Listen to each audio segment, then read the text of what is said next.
जह जह रखे आप तह जाए खड़ोवना।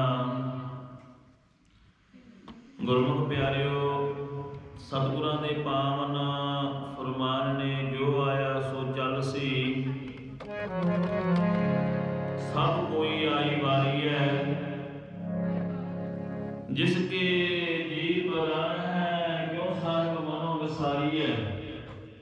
इस संसार से जो भी आया है जितनी विश्वासां दी पूंजी लैके आया। गुरमुख प्यारे, जो पूंजी पूरी हो जानी है संसार तो हमें कूच कर जाना है। क्या जाना क्यों मरेंगे कैसा मरना होए।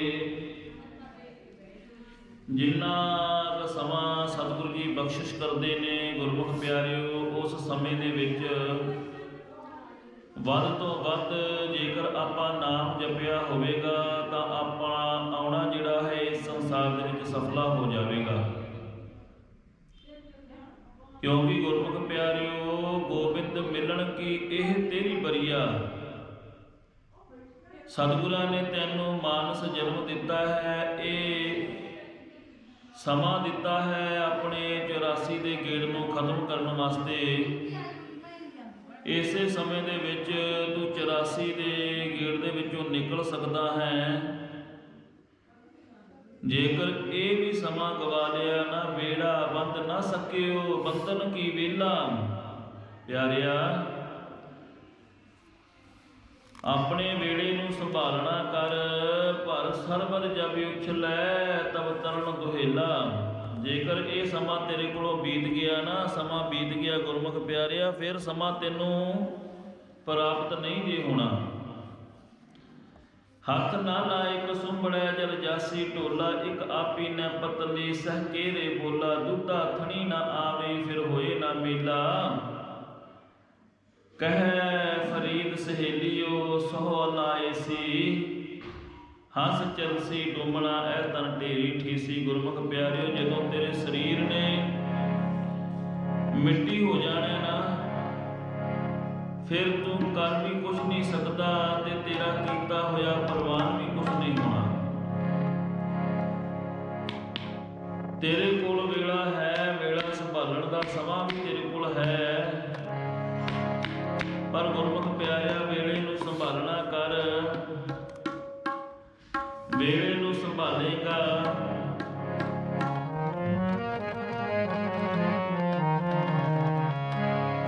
ਤੇਰਾ ਇਸ ਸੰਸਾਰ ਦੇ ਵਿੱਚ ਆਉਣਾ ਸਫਲ ਹੋ ਜਾਵੇਗਾ। ਜੇਕਰ ਸਤਿਗੁਰੂ ਜੀ ਦੀ ਕਿਰਪਾ ਹੋਵੇ,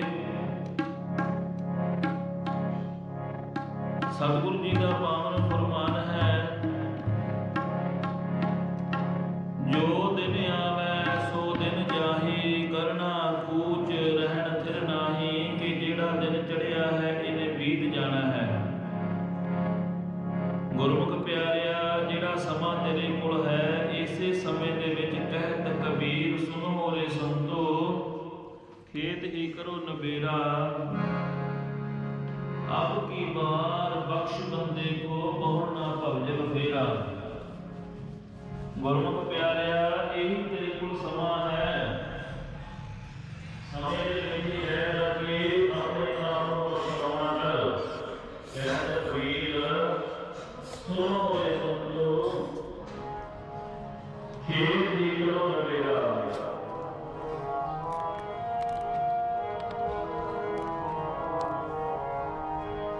ਆਪ ਕੀ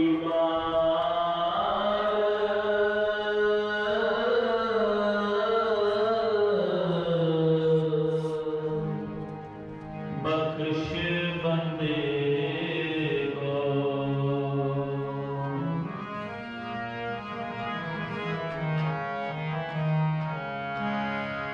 अब की बार बख्श बंदे को। बहुर ना पवजल फेरा, बहुर ना पवजल फेरा। ਕਿਹੜੇ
ਇਹੀ ਸਮਾਂ ਹੈ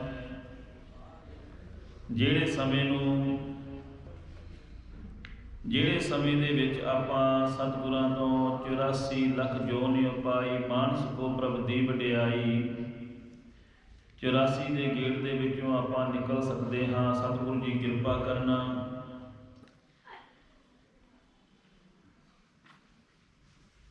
ਮਾਸਟਰ ਹੇਮ ਸਿੰਘ ਨੂੰ ਸਦੀਵੀ ਆਪਣੇ ਚਰਨਾਂ ਕਮਲਾਂ ਦਾ ਨਿਵਾਸ ਬਖਸ਼ਿਸ਼ ਕਰਨ ਆਪਾਂ ਅਸੀਸਾਂ ਦੇਣ ਵਾਸਤੇ ਆਏ ਹਾਂ। ਸਤਿਗੁਰਾਂ ਦੇ ਕੋਲੋਂ ਅਸੀਸਾਂ ਲੈ ਕੇ ਦੇਣੀਆਂ ਨੇ, ਕਿਉਂਕਿ ਜਿਹੜੀ ਗੁਰਬਾਣੀ ਹੈ ਸਾਰੀ ਹੀ ਸਤਿਗੁਰੂ ਦੀਆਂ ਅਸੀਸਾਂ ਨੇ ਭਾਈ, ਜਿਉਂਦਿਆਂ ਵਾਸਤੇ ਤੇ ਜਿਹੜੇ ਇਸ ਸੰਸਾਰ ਤੋਂ ਚਲੇ ਜਾਂਦੇ ਹਨ ਉਹਨਾਂ ਵਾਸਤੇ ਵੀ।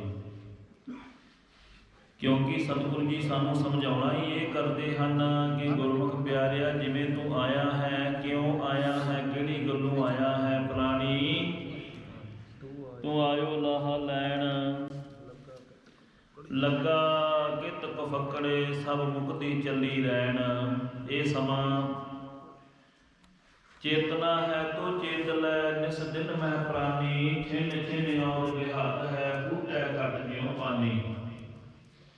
ਇਹ ਪਿਆਰਿਆ ਸਮਾਂ ਰੇਤ ਦੀ ਮੁੱਠੀ ਦੇ ਵਿੱਚ ਜਿਵੇਂ ਰੇਤ ਹੋਇਆ ਕਰਦੀ ਹੈ, ਰੇਤ ਵਾਂਗੂ ਨਿਕਲੀ ਜਾ ਰਿਹਾ ਤੇ ਤੋਂ ਰੋਜ਼ਾਨਾ 24,000 ਸਵਾਸ ਤੇਰੇ ਘਟ ਜਾਂਦੇ ਨੇ। ਆਪਣੇ ਸਵਾਸਾਂ ਨੂੰ ਸਫਲਾ ਕਰਨਾ ਕਰ ਆਇਆ ਹੈ। ਪ੍ਰਾਣੀ ਤੋਂ ਆਇਓ ਲਾਹਾ ਲੈਣ, ਲੱਗਾ ਕਿ ਤੁਕ ਫਕੜੇ ਸਭ ਮੁਕਤੀ ਜਲਦੀ ਰਹਿਣ। ਆਪਣੇ ਜੀਵਨ ਨੂੰ ਸਫਲਾ ਕਰਨਾ ਕਰ। ਸਤਿਗੁਰੂ ਜੀ ਦਾ ਪਾਵਨ ਫੁਰਮਾਨ ਹੈ, ਇਸ ਸੰਸਾਰ ਦੇ ਵਿੱਚ ਆਇਆ ਹੈ ਤਾਂ ਹਰ ਜਸ ਰੇ ਮਨਾ ਗਾਏ ਲੈ, ਜੋ ਸੰਗੀ ਹੈ ਤੇਰੋ ਸਰਬਿਤਿਓ ਜਾਤ ਲੈ, ਕਹਿਓ ਮੰਨ ਲੈ ਮੇਰੋ। ਆਪਣੇ ਸਮੇਂ ਨੂੰ ਸਫਲਾ ਕਰਨਾ ਕਰੀਏ, ਕਿਉਂਕਿ ਗੁਰਮੁਖ ਪਿਆਰਿਓ ਸਮੇਂ ਨੇ ਆਪਣੇ ਚਾਲ ਤੇ ਚੱਲੀ ਜਾਣਾ ਹੈ। ਸਤਿਗੁਰੂ ਜੀ ਕਿਰਪਾ ਕਰਨਾ, ਉਸ ਵਿਛੜੀ ਹੋਈ ਰੂਹ ਨੂੰ ਆਪਣੇ ਚਰਨਾਂ ਕਮਲਾਂ ਦਾ ਨਿਵਾਸ ਬਖਸ਼ਿਸ਼ ਕਰਨਾ। ਸੋ ਗੁਰਮੁਖ ਪਿਆਰਿਓ, ਆਪਣੇ ਕੋਲ ਸਤਿਗੁਰਾਂ ਤੋਂ ਵਰਸਾਏ ਹੋਏ, ਸਤਿਗੁਰਾਂ ਦੀ ਬਖਸ਼ਿਸ਼ ਪ੍ਰਾਪਤ ਕੀਤੀ ਹੋਈ ਮਹਾਂਪੁਰਸ਼ ਜੋ ਕਿ ਆਪ ਜੀ ਨੂੰ ਗੁਰਬਾਣੀ ਦੇ ਨਾਲ ਜੋੜਨਗੇ। ਸੋ ਉਸ ਤੋਂ ਪਹਿਲਾਂ ਧਾਰਨਾ ਦੇ ਰੂਪ ਦੇ ਵਿੱਚ ਇੱਕ ਕਵਿਤਾ ਜਿਹੜੀ ਹੈ ਕਿ ਬੰਦੇ ਨੇ ਇਸ ਸੰਸਾਰ ਦੇ ਵਿੱਚ ਜਿਵੇਂ ਆਇਆ ਹੈ ਜਿਵੇਂ ਚਲਿਆ ਜਾਣਾ ਹੈ। ਉਸ ਤੋਂ ਉਪਰੰਤ ਕਥਾ ਦੇ ਨਾਲ ਭਾਈ ਸਾਹਿਬ ਜੀ ਆਪ ਜੀ ਨੂੰ ਜੋੜਨਗੇ।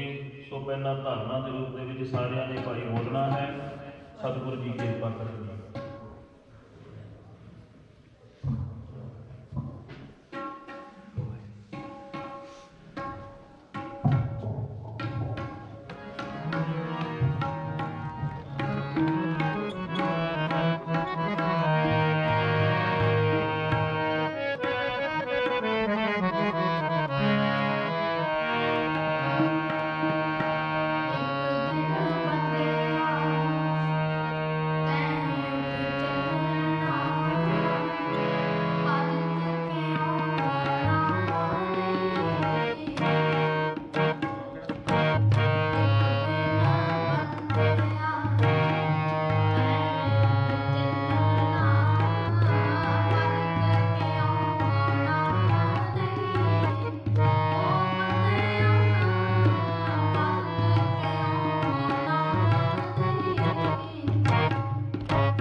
पर जात एक सरना मेरा दान संतरेन जेहि लग भोजन तरना बिनत कहो अरदास सुनो जे ठाकुर पाय देहु दर्श मन चाओ बहुत एहो मन ठहरावे बनो चराग संदेहार में सब कल उतरी एक नाम धर्म प्रगट सबल हर पवन में जन नानक गुर पावनम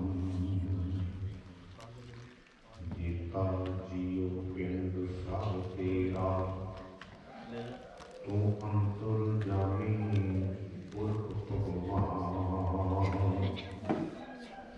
दासन दास कहे जन नानक जेहा तुम करावे तेहा पाँव करी बखिया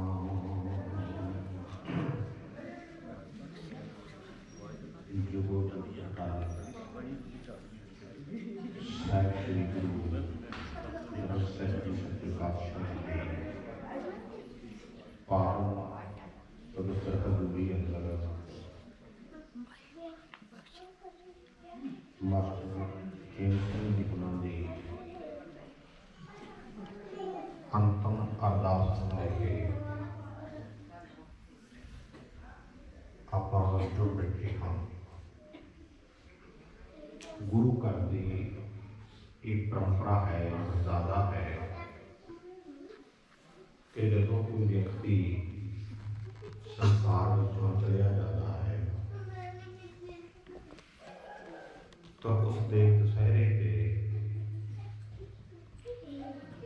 असी जुड़ बैठते हाँ।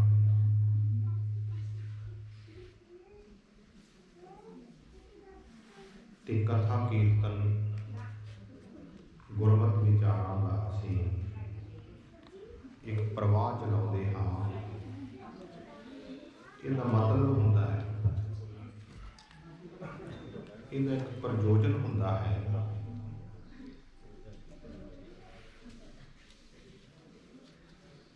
कि असी बैठ के एक विश्लेषण कर सकीए, सोच सकीए कि जेड़ा वो व्यक्ति आया सी वो चलिया गया और ये एक परंपरा है, एक मर्यादा है कि इस दुनिया में रह न पावे सुर नर देवा कूट सुधारे कर गुंजन सेवा कि देवी देवते भी अपने समय मुताबिक इस दुनिया चो चले जाते हैं ते असी भी एक दिन इस दुनिया चो चले जाना है क्योंकि बंदे के मन च जदों कि व्यक्ति साडे तो विछड़ता है तो वैराग पैदा होता है।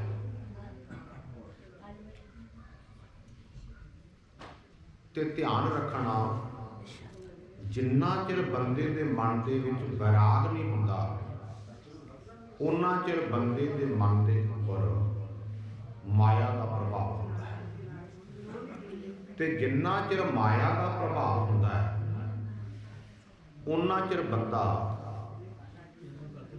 पूर्ण तौर पे ना कुछ देख सकता ना कुछ सुन सकता है।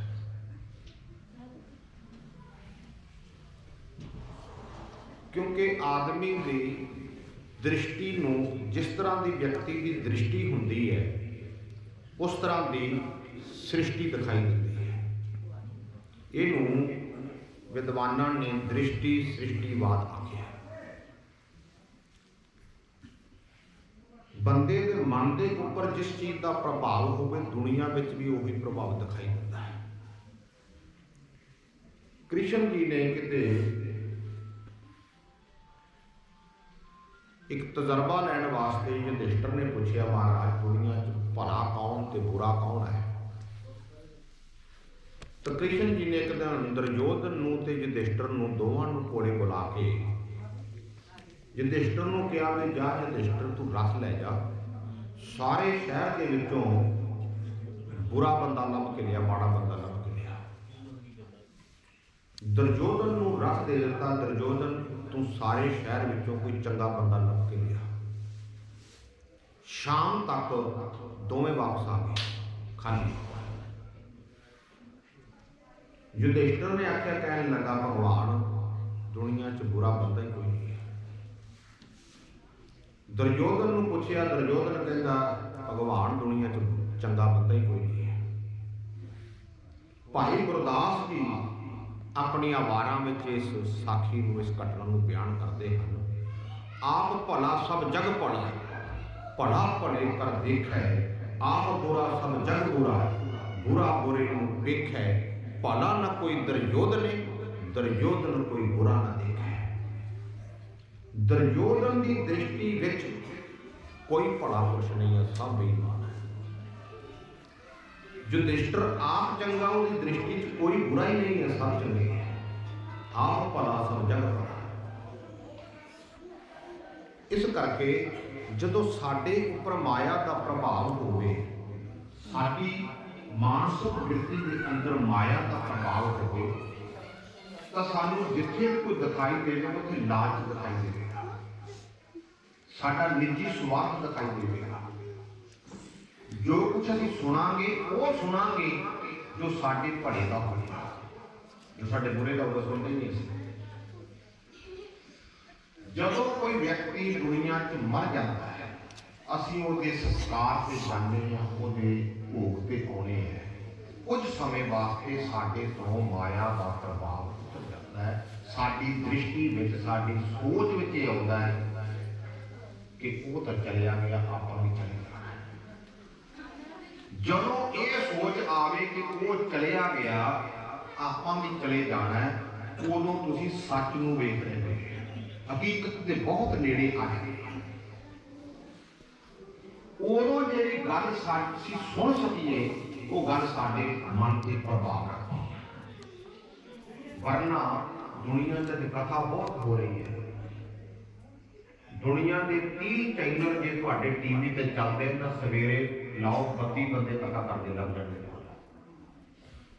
ਇਹ ਗਲਤ ਗੱਲ ਹੈ ਕਿ ਜਿਹੜੇ ਲੋਕ ਕਹਿੰਦੇ ਕਿ ਅੱਜ ਗੁਰਮਤਿ ਦਾ ਪ੍ਰਚਾਰ ਪ੍ਰਸਾਰ ਨਹੀਂ ਹੋ ਰਿਹਾ, ਬਹੁਤ ਹੋ ਰਿਹਾ। ਬਹੁਤ ਕੀਰਤਨ ਦਰਬਾਰ ਚੱਲ ਰਹੇ ਹੈ, ਲੇਕਿਨ ਸੱਚ ਹੈ ਕਿ ਅਸੀਂ ਨਾ ਕੁਝ ਸੁਣਦੇ ਹਾਂ ਨਾ ਕੁਝ ਵੇਖਦੇ ਹਾਂ। ਜੋ ਵੇਖਦੇ ਹਾਂ ਇਹ ਸਿਰਫ ਸਾਡੀਆਂ ਅੱਖਾਂ ਦਾ ਵਿਸ਼ਾ ਰਹਿ ਜਾਂਦਾ, ਜੋ ਅਸੀਂ ਸੁਣਦੇ ਹਾਂ ਸਿਰਫ ਕੰਨਾਂ ਦਾ ਵਿਸ਼ਾ ਰਹਿ ਜਾਂਦਾ, ਥੱਲੇ ਜਾਂਦੇ ਕੁਛ ਨਹੀਂ ਹੈ।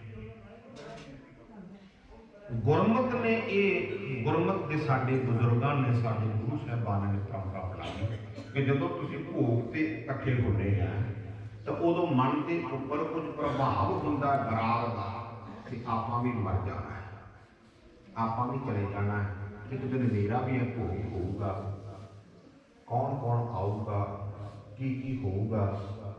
ਜਦੋਂ ਇਹ ਵਿਚਾਰ ਸਾਡੇ ਮਨ 'ਚ ਆਉਂਦੀ ਹੈ, ਉਸ ਸਮੇਂ ਫਿਰ ਕੁਝ ਇਹਨਾਂ ਨੂੰ ਚੰਗਾ ਸੁਣਾਇਆ ਜਾਵੇ, ਕੁਝ ਇਹਨਾਂ ਨੂੰ ਹਕੀਕਤ ਦੇ ਨੇੜੇ ਲਿਆਂਦਾ ਜਾਵੇ। ਤਾਂ ਇਸ ਕਰਕੇ ਉਹਨਾਂ ਨੇ ਇਹ ਪਰੰਪਰਾ ਬਣਾਈ। ਮਤ ਮੈਂ ਪਿੱਛੇ ਕੋਈ ਲੋਕ ਸੀ, ਸੋ ਮੈਂ ਲੋਭ ਨਾ ਪਾਇਆ, ਕਿ ਮੇਰੇ ਤੋਂ ਪਿੱਛੋਂ ਕੋਈ ਹੋਵੇ ਨਾ। ਕਥਾ ਸੁਣਨੀ ਕਿ ਸੋ ਗੋਪਾਲ ਪਨ ਸਦਿਓ, ਕਥਾ ਪੜ੍ਹੇ ਹਰ ਹਰ ਪੁਰਾਣ। ਕਥਾ ਕਰਨੀ, ਕੀਰਤਨ ਕਰਨਾ, ਕਥਾ ਕੀਰਤਨ ਦੇ ਪ੍ਰਵਾਹ ਚੋਂ ਕੁਝ ਨਾ ਕੁਝ ਅਸੀਂ ਖੱਟ ਕੇ ਜਾਵਾਂਗੇ। ਤਾਂ ਮਾਸਟਰ ਹੇਮ ਸਿੰਘ ਜੀ ਕੁਝ ਦਿਨ ਪਹਿਲਾਂ ਚਲੇ ਗਏ ਸਨ। ਉਹਨਾਂ ਦੀ ਅੰਤਮ ਅਰਦਾਸ ਵਿੱਚ ਅਸੀਂ ਸ਼ਾਮਲ ਹੋਏ ਹਾਂ। ਆਓ ਯਤਨ ਕਰੀਏ ਕਿ ਅਸੀਂ ਮਨੁੱਖਾ ਜਨਮ ਦੇ ਸੰਬੰਧ ਵਿੱਚ ਕੁਝ ਵਿਚਾਰ ਆਪ ਜੀ ਦੇ ਸਨਮੁਖ ਭੇਟ ਕਰ ਸਕਾਂ। ਸਨੇਮਰ ਫਤਿਹ ਪ੍ਰਵਾਨ ਕਰੋ। ਆਖੋ ਵਾਹਿਗੁਰੂ ਜੀ ਕਾ ਖਾਲਸਾ, ਵਾਹਿਗੁਰੂ ਜੀ ਕੀ ਫਤਿਹ। ਦੁਨੀਆ 'ਚ ਮਨੁੱਖ ਦੇ ਸਾਹਮਣੇ ਆਦ ਸਮੇਂ ਤੋਂ ਜਦੋਂ ਤੋਂ ਸ੍ਰਿਸ਼ਟੀ ਬਣਾਈ ਹੈ ਉਦੋਂ ਤੋਂ ਇੱਕ ਸਵਾਲ ਸਾਡੇ ਬਜ਼ੁਰਗਾਂ ਦੇ ਅੱਗੇ ਵੀ ਸੀ, ਸਾਡੇ ਪੂਰਵਜਾਂ ਦੇ ਅੱਗੇ ਵੀ ਸੀ, ਸਾਡੇ ਆਦਿ ਮਨੁੱਖ ਜਿਹੜਾ ਪਹਿਲੇ ਮਨੁੱਖ ਸੀ ਉਹਨਾਂ ਦੇ ਸਮੇਂ ਵੀ ਸੀ, ਅੱਜ ਵੀ ਹੈ। ਆਉਣ ਵਾਲੇ ਸਮੇਂ ਦੇ ਵਿੱਚ ਵੀ ਹਰ ਬੰਦੇ ਦੇ ਉੱਪਰ ਇੱਕ ਸਵਾਲ ਹਮੇਸ਼ਾ ਰਹੇਗਾ, ਉਹ ਇਹ ਕਿ ਮੈਂ ਦੁਨੀਆ 'ਚ ਕਿਉਂ ਆਇਆ, ਮੇਰਾ ਦੁਨੀਆ 'ਚ ਮਤਲਬ ਕੀ ਹੈ। ਕਵਨ ਕਾਜ ਜਗ ਉਪਜੈ ਨਿਪਜੈ ਕਹੋ ਮੋਹਿ ਸਮਝਾਇਆ। ਦੁਨੀਆ ਕਿਉਂ ਪੈਦਾ ਹੋ ਰਹੀ ਹੈ, ਇੱਥੇ ਦੁਨੀਆ 'ਚ ਮਤਲਬ ਕੀ ਹੈ। ਇੱਕ ਪਾਸੇ ਪੈਦਾ ਹੋ ਰਹੀ ਹੈ, ਦੂਜੇ ਪਾਸੇ ਮਰ ਰਹੀ ਹੈ। ਇਹ ਸਿਲਸਿਲੇ ਦਾ ਅਕਸਰ ਮਤਲਬ ਕੀ ਹੈ। ਬਾਈਬਲ ਦੀ ਇੱਕ ਕਥਾ ਹੈ, ਇਉਂ ਹੋਇਆ ਨਹੀਂ ਹੋਵੇਗਾ, ਲੇਕਿਨ ਜਿਹੜੇ ਉਤਾਰੀ ਪੁਰਖ ਹੁੰਦੇ ਆ, ਸਿਆਣੇ ਪੁਰਖ ਹੁੰਦੇ, ਉਹ ਕਹਾਣੀਆਂ ਬਣਾ ਲੈਂਦੇ ਆ। ਉਹ ਕਹਿੰਦੇ ਗੌਡ ਪਰਮਾਤਮਾ ਇੱਕ ਦਿਨ ਵਿਹਲਾ ਬੈਠਾ ਸੀ, ਉਹਦੇ ਮਨ 'ਚ ਆਇਆ ਵੀ ਮੈਂ ਕੁਛ ਬਣਾਵਾਂ। ਕਹਿੰਦੇ ਕੁਛ ਬਣਾਉਣ ਦੀ ਜਦੋਂ ਉਹਦੇ ਮਨ 'ਚ ਆਈ ਤੇ ਉਹਨੇ ਧਰਤੀ ਬਣਾਤੀ। ਇੱਕ ਦਿਨ 'ਚ ਸਾਰੀ ਧਰਤੀ ਬਣਾਈ। ਫਿਰ ਇੱਕ ਦਿਨ ਅਗਲੇ ਦਿਨ ਉਹਨੇ ਜਦੋਂ ਸ਼ਾਮ ਪੈ ਗਈ ਉਹ ਸੌਂ ਗਿਆ। ਅਗਲੇ ਦਿਨ ਫਿਰ ਉਹਨੇ ਵੇਖਿਆ, ਕਹਿਣ ਲੱਗਾ ਕਿ ਧਰਤੀ ਦਾ ਕੀ ਮਤਲਬ ਹੈ, ਇਹ ਕੁਛ ਹੋਰ ਬਣਾਓ। ਤੇ ਕਹਿੰਦੇ ਉਸ ਪਰਮਾਤਮਾ ਨੇ ਪਹਾੜ ਬਣਾ ਲਏ, ਦਰਿਆ ਬਣਾ ਲਏ, ਝੀਲਾਂ ਬਣਾ ਲਈਆਂ, ਸਮੁੰਦਰ ਬਣਾ ਲਏ। ਫਿਰ ਸ਼ਾਮ ਪੈ ਗਈ, ਸੌਂ ਗਿਆ। ਅਗਲੇ ਦਿਨ ਫਿਰ ਉੱਠਿਆ, ਕਹਿੰਦੇ ਉਹਨੇ ਫਿਰ ਸੋਚਿਆ ਵੀ ਪਹਾੜ ਬਣ ਗਏ, ਨਦੀਆਂ ਬਣ ਗਈਆਂ, ਪਾਣੀ ਬਣ ਗਿਆ, ਪਾਣੀ ਵਹੀ ਜਾਂਦਾ, ਤੁਰਿਆ ਜਾਂਦਾ ਹੈ, ਹੋਰ ਬਣਾਈਏ ਕੁਛ। ਤੇ ਕਹਿੰਦੇ ਤੀਜੇ ਦਿਨ ਉਸ ਪਰਮਾਤਮਾ ਨੇ ਬਨਸਪਤੀ ਬਣਾਤੀ, ਦਰਖਤ ਬਣਾ ਲਏ। ਫਿਰ ਦਰਖਤ ਬਣਾਉਣ ਤੋਂ ਬਾਅਦ ਫਿਰ ਉਹ ਸੌਂ ਗਿਆ। ਸਾਰੇ ਦਿਨ ਦਰਖਤ ਜਿੰਨੀ ਬਨਸਪਤੀ ਹੈ 42 ਲੱਖ ਜਿਹੜੀ ਹੈ ਉਹ ਬਨਸਪਤੀ ਮੰਨੀ ਗਈ ਹੈ, ਪੌਦੇ ਮੰਨੇ ਗਏ ਹੈ, ਉਹ ਸਾਰੇ ਬਣਾਏ। ਫਿਰ ਸ਼ਾਮ ਪਈ, ਫਿਰ ਸੌਂ ਗਿਆ। ਅਗਲੇ ਦਿਨ ਕਹਿੰਦੇ ਫਿਰ ਉੱਠਿਆ, ਉਹਨੇ ਕਿਹਾ ਦਰਖਤ ਖੜੇ ਆ, ਅੰਬ ਲੱਗੇ ਹੋਏ ਆ, ਅਮਰੂਦ ਲੱਗੇ ਹੋਏ ਆ, ਕਣਕ ਪੱਕੀ ਪਈ ਆ, ਕੇਲੇ ਪੱਕੇ ਪਏ ਆ, ਤੇ ਕਰਨਗੇ ਕੀ, ਡਿੱਗ ਪੈਣਗੇ, ਖਰਾਬ ਹੋ ਜਾਣਗੇ। ਉਹਨੇ ਜਾਨਵਰ ਬਣਾਏ, ਪਸ਼ੂ ਬਣਾਏ, ਸ਼ੇਰ ਬਣਾਏ, ਚੀਤੇ ਬਣਾਏ, ਬਘਿਆੜ ਬਣਾਏ। ਚੌਥੇ ਦਿਨ ਉਹਨੇ ਇਹ ਸਾਰੀ ਸ੍ਰਿਸ਼ਟੀ ਬਣਾਈ। ਫਿਰ ਕਹਿੰਦੇ ਇਸ ਤਰ੍ਹਾਂ ਬਣਾਉਣ ਤੋਂ ਬਾਅਦ ਫਿਰ ਉਹਨੇ ਵੇਖਿਆ, ਸੌਂ ਗਿਆ। ਅਗਲੇ ਦਿਨ ਕਹਿੰਦੇ ਸਭ ਕੁਛ ਬਣਾਤਾ ਹੈ, ਫਿਰ ਕੁਛ ਹੋਰ ਬਣਾਵਾ। ਉਹਨੇ ਅਗਲੇ ਦਿਨ ਕਹਿੰਦੇ ਪੰਛੀ ਬਣਾਏ, ਮੋਰ ਬਣਾਏ, ਤਿੱਤਰ ਬਣਾਏ, ਕੁੱਕੜ ਬਣਾਏ, ਇਹ ਸਾਰੇ ਪਕਸ਼ੀ ਬਣਾਏ। ਫਿਰ ਜਦੋਂ ਅਗਲੇ ਦਿਨ ਫਿਰ ਉੱਠਿਆ ਤੇ ਉਹਨੇ ਫਿਰ ਕਿਹਾ, ਕਹਿਣ ਲੱਗਾ ਨਹੀਂ ਅਜੇ ਵੀ ਕੁਛ ਹੋਰ ਬਣਾਉਣਾ ਚਾਹੀਦਾ ਹੈ। ਤੇ ਉਹਨੂੰ ਕੀ ਬਣਾਵਾਂ। ਖੁਦਾ ਵੀ, ਗੌਡ ਵੀ ਚਿੰਤਾ ਤੇ ਫਿਕਰ ਚ ਵੀ ਕੋਈ ਕੀ ਬਣਾਵਾਂ। ਛੇਵੇਂ ਦਿਨ ਕਹਿੰਦੇ ਉਹਨੇ ਆਪਣੇ ਸਰੂਪ ਤੋਂ, ਆਪਣੇ ਆਪ ਤੋਂ ਬੰਦਾ ਬਣਾਇਆ। ਬੰਦਾ ਬਣਾਉਣ ਤੋਂ ਬਾਅਦ ਫਿਰ ਉਹਨੇ ਕਿਹਾ ਵੀ ਅੱਜ ਮੈਨੂੰ ਸੰਤੁਸ਼ਟੀ ਹੈ। 6 ਦਿਨਾਂ ਵਿੱਚ ਸਾਰੀ ਇਹ ਜਿਹੜੀ ਸ੍ਰਿਸ਼ਟੀ ਹੈ, ਬਾਈਬਲ ਦੇ ਵਿੱਚ ਲਿਖਿਆ ਵੀ ਇਹ ਸ੍ਰਿਸ਼ਟੀ ਕੰਪਲੀਟ ਕੀਤੀ, ਸਾਰੀ ਬਣਾਤੀ। 7ਵੇਂ ਦਿਨ ਤੇ ਕਹਿੰਦੇ ਫਿਰ ਜਿਹੜਾ ਸੀ ਖੁਦਾ ਨੇ, ਗੌਡ ਨੇ ਆਰਾਮ ਕੀਤਾ। ਇਸ ਕਰਕੇ ਈਸਾਈਅਤ 'ਚ ਜਾਂ ਪੱਛਮੀ ਕਲਚਰ 'ਚ 7ਵੇਂ ਦਿਨ ਫਿਰ ਛੁੱਟੀ ਦਾ ਮੰਨਦੇ ਵੀ, ਛੁੱਟੀ ਕਰੋ। ਕਹਿੰਦੇ ਖੁਦਾ ਨੇ ਵੀ, ਗੌਡ ਨੇ ਵੀ ਛੁੱਟੀ ਕੀਤੀ ਸੀ।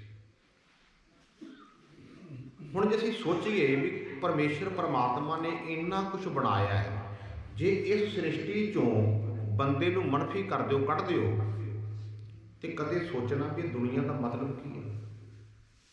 ਪਸ਼ੂ ਕਾਹਦੇ ਵਾਸਤੇ ਆ, ਦਰਖਤ ਕਾਹਦੇ ਵਾਸਤੇ ਹੈ, ਨਦੀਆਂ ਨਾਲੇ ਕਾਹਦੇ ਵਾਸਤੇ ਹੈ।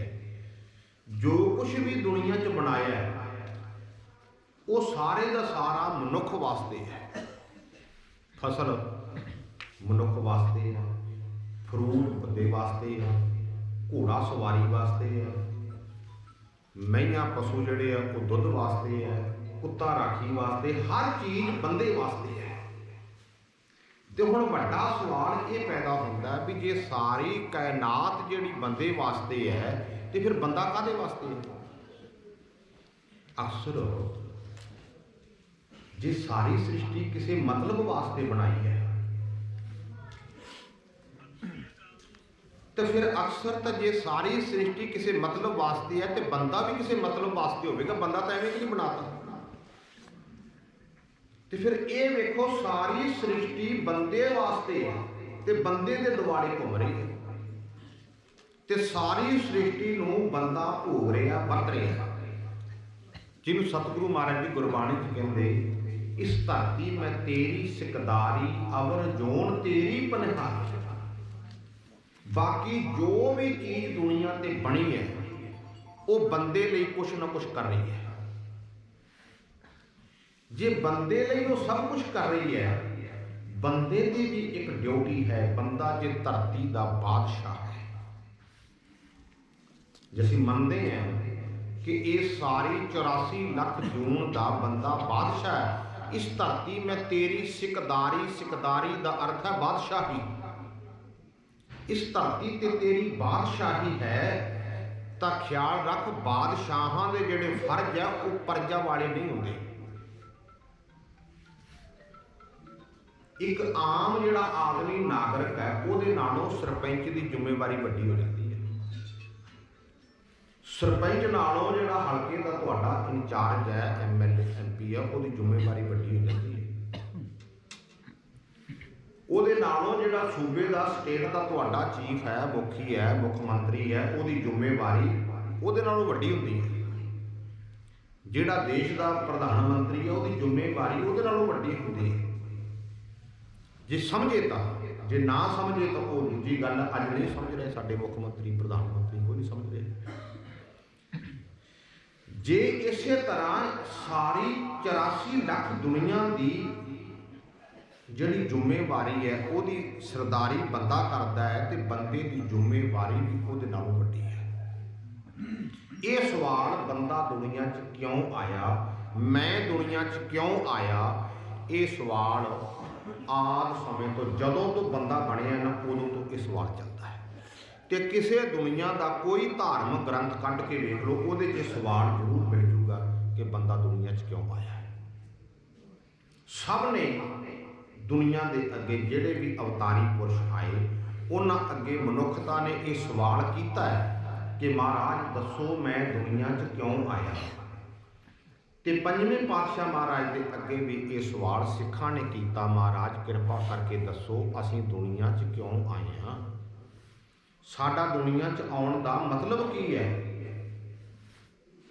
ਤਾਂ ਪੰਜਵੇਂ ਪਾਤਸ਼ਾਹ ਮਹਾਰਾਜ ਜੀ ਦੀਆਂ ਅਸੀਂ ਹਰ ਰੋਜ਼ ਇਹ ਪੰਕਤੀਆਂ ਪੜ੍ਹਦੇ ਹਾਂ। ਭਈ ਪ੍ਰਾਪਤ ਮਾਨੁਖ ਦੇ ਹੁਰੀਆ, ਗੋਬਿੰਦ ਮਿਲਨ ਕੀ ਇਹ ਤੇਰੀ ਬਰੀਆ, ਅਵਰ ਕਾਜ ਤੇਰੇ ਕਿਤੇ ਨਾ ਕਾਮ, ਮਿਲ ਸਾਧ ਸੰਗਤ ਭਜ ਕੇਵਲ ਨਾਮ।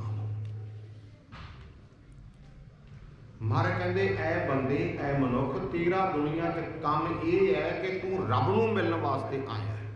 ਸਾਰੀ ਕਾਇਨਾਤ, ਸਾਰੀ ਸ੍ਰਿਸ਼ਟੀ 84 ਲੱਖ ਜੂਨ ਉਹ ਤੇਰੀ ਸੇਵਾ ਕਰਨ ਵਾਸਤੇ ਆਈ ਹੈ ਤੇ ਤੂੰ ਉਸ ਨਿਰੰਕਾਰ ਪਰਮਾਤਮਾ ਨੂੰ ਮਿਲਣ ਵਾਸਤੇ ਆਇਆ ਹੈ। ਲੇਕਿਨ ਸਾਰੀ ਕਾਇਨਾਤ ਆਪਣੀ ਜ਼ਿੰਮੇਵਾਰੀ ਬਾਖੂਬੀ ਨਿਭਾ ਰਹੀ ਹੈ। ਕਦੇ ਕਿਸੇ ਨੇ ਵੇਖਿਆ ਜਾਂ ਸੁਣਿਆ ਵੀ ਸੂਰਜ ਆਪਣੇ ਨਿਯਤ ਕੀਤੇ ਸਮੇਂ ਤੋਂ 1 ਮਿੰਟ ਪਿੱਛੋਂ ਚੜ੍ਹਿਆ ਹੋਵੇ? ਕਦੇ ਚੰਦਰਮਾ 1 ਮਿੰਟ ਪਹਿਲਾਂ ਛਪਿਆ ਹੋਵੇ? ਕਦੇ ਕਿਸੇ ਦਰਖਤ ਨੇ ਫਲ ਦੇਣ ਤੋਂ ਇਨਕਾਰ ਕੀਤਾ ਹੋਵੇ? ਕਦੇ ਕਿਸੇ ਫਸਲ ਨੇ ਬੀਜ ਬਣ ਤੋਂ ਇਨਕਾਰ ਕੀਤਾ ਹੋਵੇ? ਕੋਈ ਇਸ ਤਰ੍ਹਾਂ ਦੀ ਤੁਸੀਂ ਨਹੀਂ ਲੱਭ ਸਕੋਗੇ ਜਿਹੜੀ ਜੂਨ ਜਾਂ ਜਿਹੜੀ ਪ੍ਰਕਿਰਤੀ ਆਪਣੀ ਜ਼ਿੰਮੇਵਾਰੀ ਤੋਂ ਭੱਜੀ ਹੋਵੇ। ਸਭ ਜ਼ਿੰਮੇਵਾਰੀ ਨਿਭਾ ਰਹੇ। ਜੇ ਜ਼ਿੰਮੇਵਾਰੀ ਤੋਂ ਭੱਜਿਆ ਕੋਈ ਤਾਂ ਉਹ ਸਿਰਫ ਬੰਦਾ ਹੀ ਭੱਜਿਆ। ਬੰਦੇ ਨੇ ਕਦੇ ਵੀ ਆਪਣੀ ਜ਼ਿੰਮੇਵਾਰੀ ਨਹੀਂ ਨਿਭਾਈ। ਇਸੇ ਕਰਕੇ ਭਗਵਾਨ ਨੂੰ, ਪਰਮਾਤਮਾ ਨੂੰ ਜੇ ਅਵਤਾਰ ਲੈਣਾ ਪਿਆ, ਉਹਨੂੰ ਕਿਸੇ ਪਸ਼ੂਆਂ ਵਾਸਤੇ ਅਵਤਾਰ ਨਹੀਂ ਲੈਣਾ ਪਿਆ। ਕੋਈ ਪਸ਼ੂਆਂ ਦਾ ਅਵਤਾਰ ਨਹੀਂ ਆਇਆ ਅੱਜ ਤੱਕ, ਕਿਉਂਕਿ ਪਸ਼ੂਆਂ ਨੇ ਆਪਣੀ ਜ਼ਿੰਮੇਵਾਰੀ ਨਿਭਾ ਰਹੇ। ਉਹਨੂੰ ਜਿਹੜਾ ਪ੍ਰਸ਼ਾਸਨ ਮਹਿਕਮਾ ਆਪਣੀ ਜ਼ਿੰਮੇਵਾਰੀ ਬਾਖੂਬੀ ਨਿਭਾ ਰਿਹਾ, ਉਹ ਤੇ ਫਲੈਂਗ ਪੈਂਦੀ ਨਹੀਂ, ਉਹਨੂੰ ਉਹਦੀ ਕਲਾਸ ਲਾਉਣ ਦੀ ਲੋੜ ਹੀ ਨਹੀਂ ਪੈਂਦੀ। ਟਿਊਸ਼ਨ ਅਸੀਂ ਸਕੂਲ 'ਚ ਬੱਚੇ ਪੜ੍ਹਨ ਜਾਂਦੇ, ਜਿਹੜੇ ਬੱਚੇ ਸਕੂਲ 'ਚ ਆਪਣੀ ਪੜ੍ਹਾਈ ਵਧੀਆ ਕਰ ਰਹੇ ਆ ਉਹਨਾਂ ਵਾਸਤੇ ਠੀਕ ਹੁੰਦਾ। ਜਿਹੜੇ ਨਲਾਇਕ ਬੱਚੇ ਹੁੰਦੇ ਉਹਨਾਂ ਨੂੰ ਸਾਨੂੰ ਸਪੈਸ਼ਲ ਇੱਕ ਮਾਸਟਰ ਰੱਖਣਾ ਪੈਂਦਾ, ਟਿਊਸ਼ਨ ਲਾਉਣੀ ਪੈਂਦੀ, ਵੀ ਟਿਊਸ਼ਨ ਲਵਾਓ ਜੀ, ਬੱਚਾ ਨਲਾਇਕ ਹੈ, ਇਹ ਨਹੀਂ ਪੜ੍ਹ ਰਿਹਾ, ਆਪਣੀ ਜ਼ਿੰਮੇਵਾਰੀ ਨਿਭਾ ਰਿਹਾ। ਸਾਰੀ ਪ੍ਰਕਿਰਤੀ ਜਿਹੜੇ ਉਹਨੂੰ ਡਿਊਟੀ ਦਿੱਤੀ ਨਿਭਾ ਰਹੀ ਹੈ। ਇਸ ਕਰਕੇ ਕਿਸੇ ਵੀ ਜੂਨ ਵਿੱਚ, ਕਿਸੇ ਵੀ ਚੀਜ਼ ਵਿੱਚ ਕੋਈ ਰੱਬ ਨੇ ਅਵਤਾਰ ਭੇਜਿਆ ਹੀ ਨਹੀਂ ਹੈ, ਕਿਉਂਕਿ ਉਹਨੂੰ ਸਮਝਾਉਣ ਦੀ ਲੋੜ ਹੀ ਨਹੀਂ, ਕੋਈ ਸਾਰੇ ਸਮਝੇ ਹੋਏ ਸੀ ਡਿਊਟੀ ਕਰ ਰਹੀ। ਬੰਦਾ ਬਾਰ-ਬਾਰ ਆਪਣੀ ਡਿਊਟੀ ਤੋਂ ਕੋਤਾਹੀ ਕਰਦਾ, ਬਾਰ-ਬਾਰ ਬੰਦਾ ਆਪਣੇ ਆਪ ਤੋਂ ਗਫਲਤ ਵਿੱਚ, ਮੂਰਖਤਾ ਵਿੱਚ, ਅਗਿਆਨਤਾ ਵਿੱਚ, ਬੇਸਮਝੀ ਵਿੱਚ ਜਾਂਦਾ ਰਿਹਾ ਹੈ। ਇਸ ਕਰਕੇ ਬਾਰ-ਬਾਰ ਦੁਨੀਆ ਤੇ ਬੰਦੇ ਨੂੰ ਸਮਝਾਉਣ ਲਈ ਅਵਤਾਰ, ਪੈਗੰਬਰ, ਰਿਸ਼ੀ, ਮੁਨੀ, ਗੁਰੂ ਸਾਹਿਬਾਨਾਂ ਨੂੰ ਆਉਣਾ ਪਿਆ। ਉਹਨਾਂ ਦੇ ਆਉਣ ਦਾ ਮਤਲਬ ਹੋਰ ਕੋਈ ਨਹੀਂ ਸੀ, ਸਿਰਫ ਇੱਕ ਹੀ ਸੀ ਕਿ ਬੰਦੇ ਤੂੰ ਬੰਦਾ ਬਣ। ਕੁਛ ਬੰਦੇ ਨੂੰ ਦੇਣ ਨਹੀਂ ਆਏ, ਇਹ ਖਿਆਲ ਰੱਖਣਾ। ਜਿੰਨੇ ਵੀ ਅਵਤਾਰ, ਪੈਗੰਬਰ, ਰਿਸ਼ੀ, ਮੁਨੀ ਆਏ ਹੈ, ਉਹ ਬੰਦੇ ਨੂੰ ਕੁਛ ਦੇਣ ਨਹੀਂ ਆਏ, ਬੰਦੇ ਨੂੰ ਅਲੱਗ ਕਰਨਾ ਹੈ, ਸੁਚੇਤ ਕਰਨਾ ਹੈ। ਜਾਗ ਲਿਹੋ ਰੇ ਕਹਾਂ ਗਾਫਲ ਸੋਏ। ਇੱਕੋ ਹੀ ਪੈਗਾਮ ਦੇਣ ਆਏ, ਬੰਦੇ ਜਿਹੜੇ ਕੰਮ ਵਿੱਚ ਤੂੰ ਸੁੱਤਾ ਪਿਆ ਹੈ, ਇਹ ਕੰਮ ਤੇਰਾ ਨਹੀਂ ਹੈ, ਉੱਠ, ਆਪਣੀ ਡਿਊਟੀ ਨਿਭਾ, ਆਪਣਾ ਫਰਜ਼ ਸਮਝ।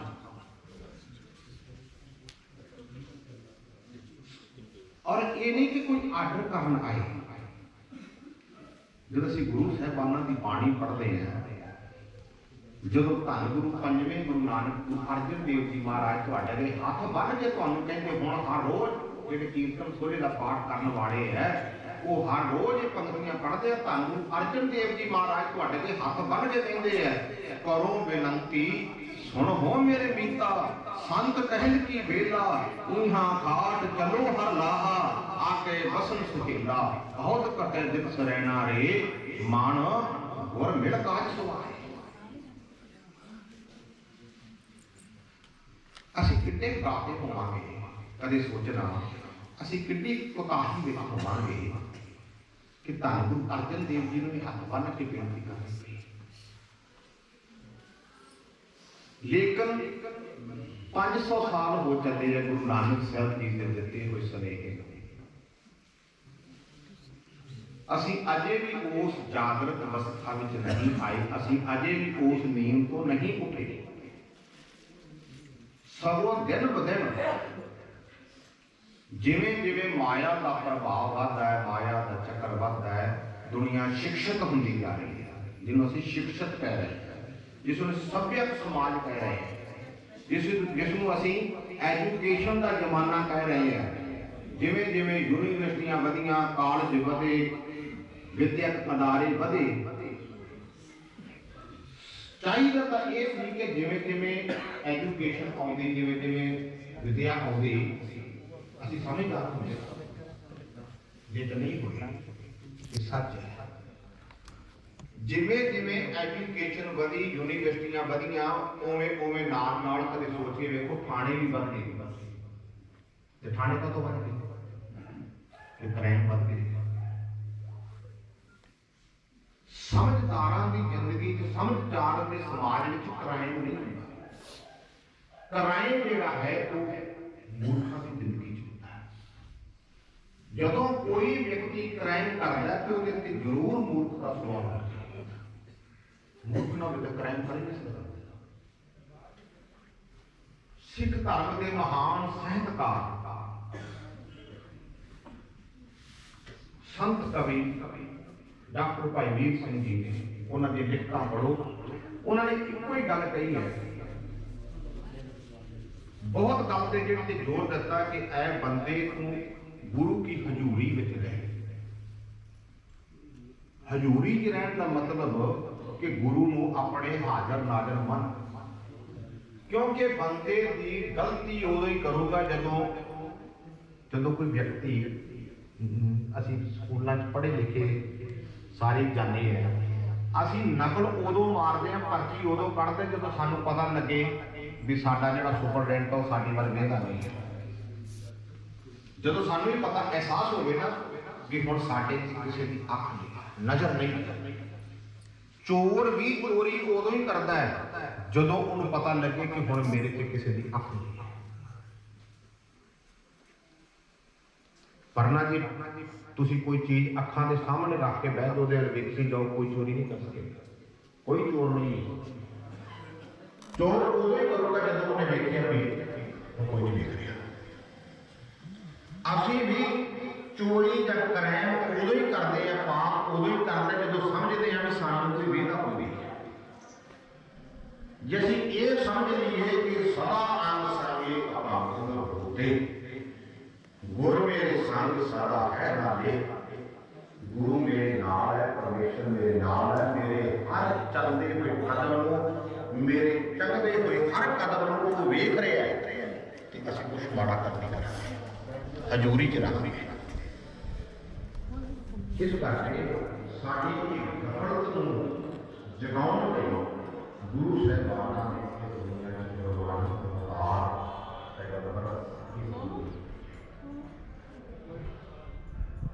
ਇੱਕ ਬਹੁਤ ਸੁੰਦਰ ਘਟਨਾ ਆਪ ਨੂੰ ਸਾਹਮਣੇ ਰੱਖਾ। ਪਸ਼ਚਿਮ ਦੇ ਮਹਾਨ ਵਿਨਾਸ਼ ਬਹੁਤ ਪ੍ਰਸਿੱਧ ਵਿਨਾਸ਼ ਉਹਨਾਂ ਨੇ ਕਹਿੰਦੇ ਜਦੋਂ ਛੋਟਾ ਜਿਹਾ ਬੱਚਾ ਸੀ, ਮੇਰਾ ਬਾਪ ਮੇਲੇ ਤੇ ਚਲੇ ਗਿਆ। कोई ना ਤੇ ਮੈਂ ਦੋਵੇਂ ਭੈਣਾਂ ਆਖਿਆ ਮੈਂ ਵੀ ਮੇਲੇ ਤੇ ਜਾਣਾ ਹੈ। ਅੱਬਾ ਨੇ ਆਖਿਆ ਮੇਲੇ 'ਚ ਬੜੀ ਭੀੜ ਹੁੰਦੀ ਹੈ, ਬੜਾ ਇਕੱਠ ਹੁੰਦਾ ਹੈ, ਬੱਚੇ ਰੁੜ ਜਾਂਦੇ ਆ, ਧੂਣਾ ਜਾਂਦਾ। ਉਸ ਅਰਬ ਦੇਸ਼ਾਂ ਵਿੱਚ ਉਸ ਜ਼ਮਾਨੇ 'ਚ ਮਰਦੋਸ਼ੀ ਦਾ ਲੋਕ ਸੀ। ਬੱਚਿਆਂ ਦਾ ਪਕੜ ਲੈਣਾ, ਬੱਚਿਆਂ ਨੂੰ ਪਕੜ ਲੈਣਾ, ਗੁਜ਼ਾਰਾ ਵੇਚਣਾ। ਗੁਰੂ ਨਾਨਕ ਸਾਹਿਬ ਜੀ ਦੀ ਜਨਮ ਸਾਖੀ ਬੜੀ ਕੁਝ ਵੀ ਆਉਂਦਾ। ਗੁਰੂ ਨਾਨਕ ਸਾਹਿਬ ਜੀ ਜਨਮ ਬਾਣੀ ਅਰੇ ਜਨਮ ਬਾਣੀ ਦੇਖੋ, ਮੁੱਢ ਖਰੀਦੀ ਕਾਲਾ ਗੁਰਦਾ ਦੇ ਨਾਮ ਸੰਭਾਲ ਜਿਸ ਕੋਲ ਆਇਆ ਉਹ ਸਾਰੇ ਸ਼ਬਦ ਆਏ ਠੀਕ ਚੱਲ। ਉਹਨੇ ਕਿਹਾ ਬੇਟਾ ਫੜਿਆ ਜਾਏਗਾ, ਵਿਛੜ ਜਾਏਗਾ, ਤੇ ਚੱਕ ਕੇ ਲੈ ਜਾਊਗਾ, ਕੋਈ ਤੈਨੂੰ ਵੇਖ ਜੂਗਾ, ਮੁੜ ਕੇ ਤੂੰ ਸਾਨੂੰ ਮਿਲ ਨਹੀਂ ਸਕੇ, ਗੁਲਾਮ ਬਣ ਜਾਏਗਾ ਕਿਸੇ ਦਾ। ਇਸ ਕਰਕੇ ਤੂੰ ਰਹਿ ਗਿਆ। ਮੈਂ ਕਹਿੰਦਾ ਆਪਣੀ ਮਾਂ ਨੂੰ ਕਿਹਾ, ਅੰਮਾ ਨੂੰ ਆਖਿਆ ਕਿ ਅੰਮਾ ਮੈਂ ਜਾਣਾ ਹੈ, ਅੰਮਾ ਨੂੰ ਕਹੋ ਮੈਨੂੰ ਲੈ ਕੇ ਜਾਵੇ। ਤੇ ਅੰਮਾ ਨੇ ਸਿਫਾਰਿਸ਼ ਕਰਤੀ, ਕਹਿਣ ਲੱਗੀ ਕੋਈ ਗੱਲ ਨਹੀਂ ਜੀ ਤੁਸੀਂ ਲੈ ਜਾਓ। ਤੇ ਚਲੋ ਮਾਵਾਂ ਦਾ ਦਿਲ ਹੋਰ ਹੁੰਦਾ, ਉਹਨੇ ਸਿਫਾਰਿਸ਼ ਤੇ ਕਹਿੰਦੇ ਮੇਰਾ ਅੱਬਾ ਮੰਨ ਗਿਆ। ਮੈਂ ਚਾਈ ਕੱਪੜੇ ਪਾਏ, ਆਪਣੇ ਅੱਬਾ ਨਾਲ ਮੇਲੇ ਚਲਿਆ ਗਿਆ। ਜਦੋਂ ਮੇਲੇ 'ਚ ਵੜਨ ਲੱਗੇ ਤੇ ਮੇਰੇ ਅੱਬਾ ਨੇ ਮੈਨੂੰ ਨਸੀਹਤ ਕੀਤੀ, ਕਹਿਣ ਲੱਗਾ ਬੇਟਾ ਵੇਖ ਮੇਲੇ 'ਚ ਭੀੜ ਬਹੁਤ ਆ ਤੇ ਮੇਰੇ ਤੋਂ ਤੇਰਾ ਇੰਨਾ ਖਿਆਲ ਨਹੀਂ ਰੱਖਿਆ ਜਾਣਾ, ਤੇ ਮੇਰੀ ਉਂਗਲ ਫੜ ਲੈ ਤੇ ਖਿਆਲ ਰੱਖੀ, ਤੂੰ ਮੇਰੀ ਉਂਗਲ ਨਹੀਂ ਛੱਡਣੀ। ਤੇ ਜੇ ਤਾਂ ਉਂਗਲ ਫੜ ਕੇ ਰੱਖੇਗਾ ਤੇ ਸ਼ਾਮ ਨੂੰ ਮੇਰੇ ਨਾਲ ਘਰੇ ਚਲਿਆ ਜਾਏਗਾ। ਜੇ ਉਂਗਲ ਛੁੱਟ ਗਈ ਤੇ ਫਿਰ ਪਤਾ ਨਹੀਂ ਕਿੱਧਰ ਜਾਏਗਾ, ਕਿੱਥੇ ਮੁੜ ਕੇ ਲੱਭੇ ਕਿ ਨਾ ਲੱਭੇ। ਕਹਿੰਦੇ ਮੈਂ ਆਪਣੇ ਅੱਬਾ ਦੀ ਉਂਗਲ ਪਕੜੀ ਤੇ ਮੇਲਾ ਵੇਖਦਾ ਰਿਹਾ। ਸਾਰਾ ਦਿਨ ਮੇਲਾ ਵੇਖਿਆ, ਬੜੇ ਵਧੀਆ ਖਿਡੌਣੇ ਖਾਧੇ, ਕੋਈ ਹੋਰ ਖਰੀਦਣ ਵਾਲਾ ਸਮਾਨ ਖਰੀਦਿਆ, ਮਠਿਆਈਆਂ ਖਾਧੀਆਂ। ਕਹਿੰਦੇ ਜਦੋਂ ਸ਼ਾਮ ਨੂੰ ਅਸੀਂ ਘਰ ਨੂੰ ਵਾਪਸ ਮੁੜਨ ਲੱਗੇ, ਰਸਤੇ ਦੇ ਵਿੱਚ ਇੱਕ ਮਦਾਰੀ ਦਾ ਤਮਾਸ਼ਾ ਲੱਗਾ ਸੀ। ਮਦਾਰੀ ਤਮਾਸ਼ਾ ਪਾ ਰਿਹਾ, ਉਹਦੇ ਟੋਕਰੇ ਦੇ ਥੱਲੇ ਉਹਨੇ ਕੱਪੜਾ ਪਾਇਆ, ਉਹਦੇ ਚੋਂ ਕੱਪੜੇ ਦੇ ਥਾਣ ਕੱਢ ਕੇ ਸੁੱਟੀ ਜਾਂਦਾ ਹੈ, ਕਦੇ ਭਾਂਡੇ ਕੱਢ ਕੇ ਸੁੱਟੀ ਜਾਂਦਾ। ਮਦਾਰੀਆਂ ਦੇ ਤਮਾਸ਼ੇ ਅਸੀਂ ਵੇਖੇ। ਕਦੇ ਉਹ ਕਬੂਤਰ ਕੱਢ ਕੇ ਡਾਈ ਜਾਂਦਾ ਹੈ। ਤਮਾਸ਼ਾ ਬੜਾ ਸੋਹਣਾ ਸੀ। ਉਹ ਤਮਾਸ਼ਾ ਵੇਖਦਿਆਂ ਵੇਖਦਿਆਂ ਮੇਰਾ ਕਹਿੰਦਾ ਮਨ ਉਹ ਤਮਾਸ਼ੇ 'ਚ ਲੱਗ ਗਿਆ ਪੂਰਾ। ਜਦੋਂ ਤਮਾਸ਼ੇ 'ਚ ਮੇਰਾ ਮਨ ਲੱਗਾ ਤੇ ਜਦੋਂ ਅਸੀਂ ਕਿਸੇ ਗੱਲ ਵਿੱਚ ਐਨ ਲੀਨ ਹੋ ਜਾਈਏ ਸਾਨੂੰ ਦੂਜਾ ਚੇਤਾ ਭੁੱਲ ਜਾਂਦਾ ਹੈ। ਜਦੋਂ ਮੈਂ ਤਮਾਸ਼ੇ ਵਿੱਚ ਲੀਨ ਹੋਇਆ ਤੇ ਮੈਥੋਂ ਮੇਰੇ ਅੱਬਾ ਦੀ ਉਂਗਲ ਛੁੱਟ ਗਈ। ਉਹਨੇ ਚਿਰ ਨੂੰ ਕੋਈ ਭੀੜ ਦਾ ਧੱਕਾ ਆਇਆ, ਭੀੜ ਦੇ ਧੱਕਾ ਵੱਜਿਆ, ਉਹ ਅੱਬਾ ਕਿਸੇ ਹੋਰ ਪਾਸੇ ਚਲਿਆ ਗਿਆ, ਮੈਂ ਕਿਸੇ ਹੋਰ ਪਾਸੇ ਚਲਿਆ ਗਿਆ।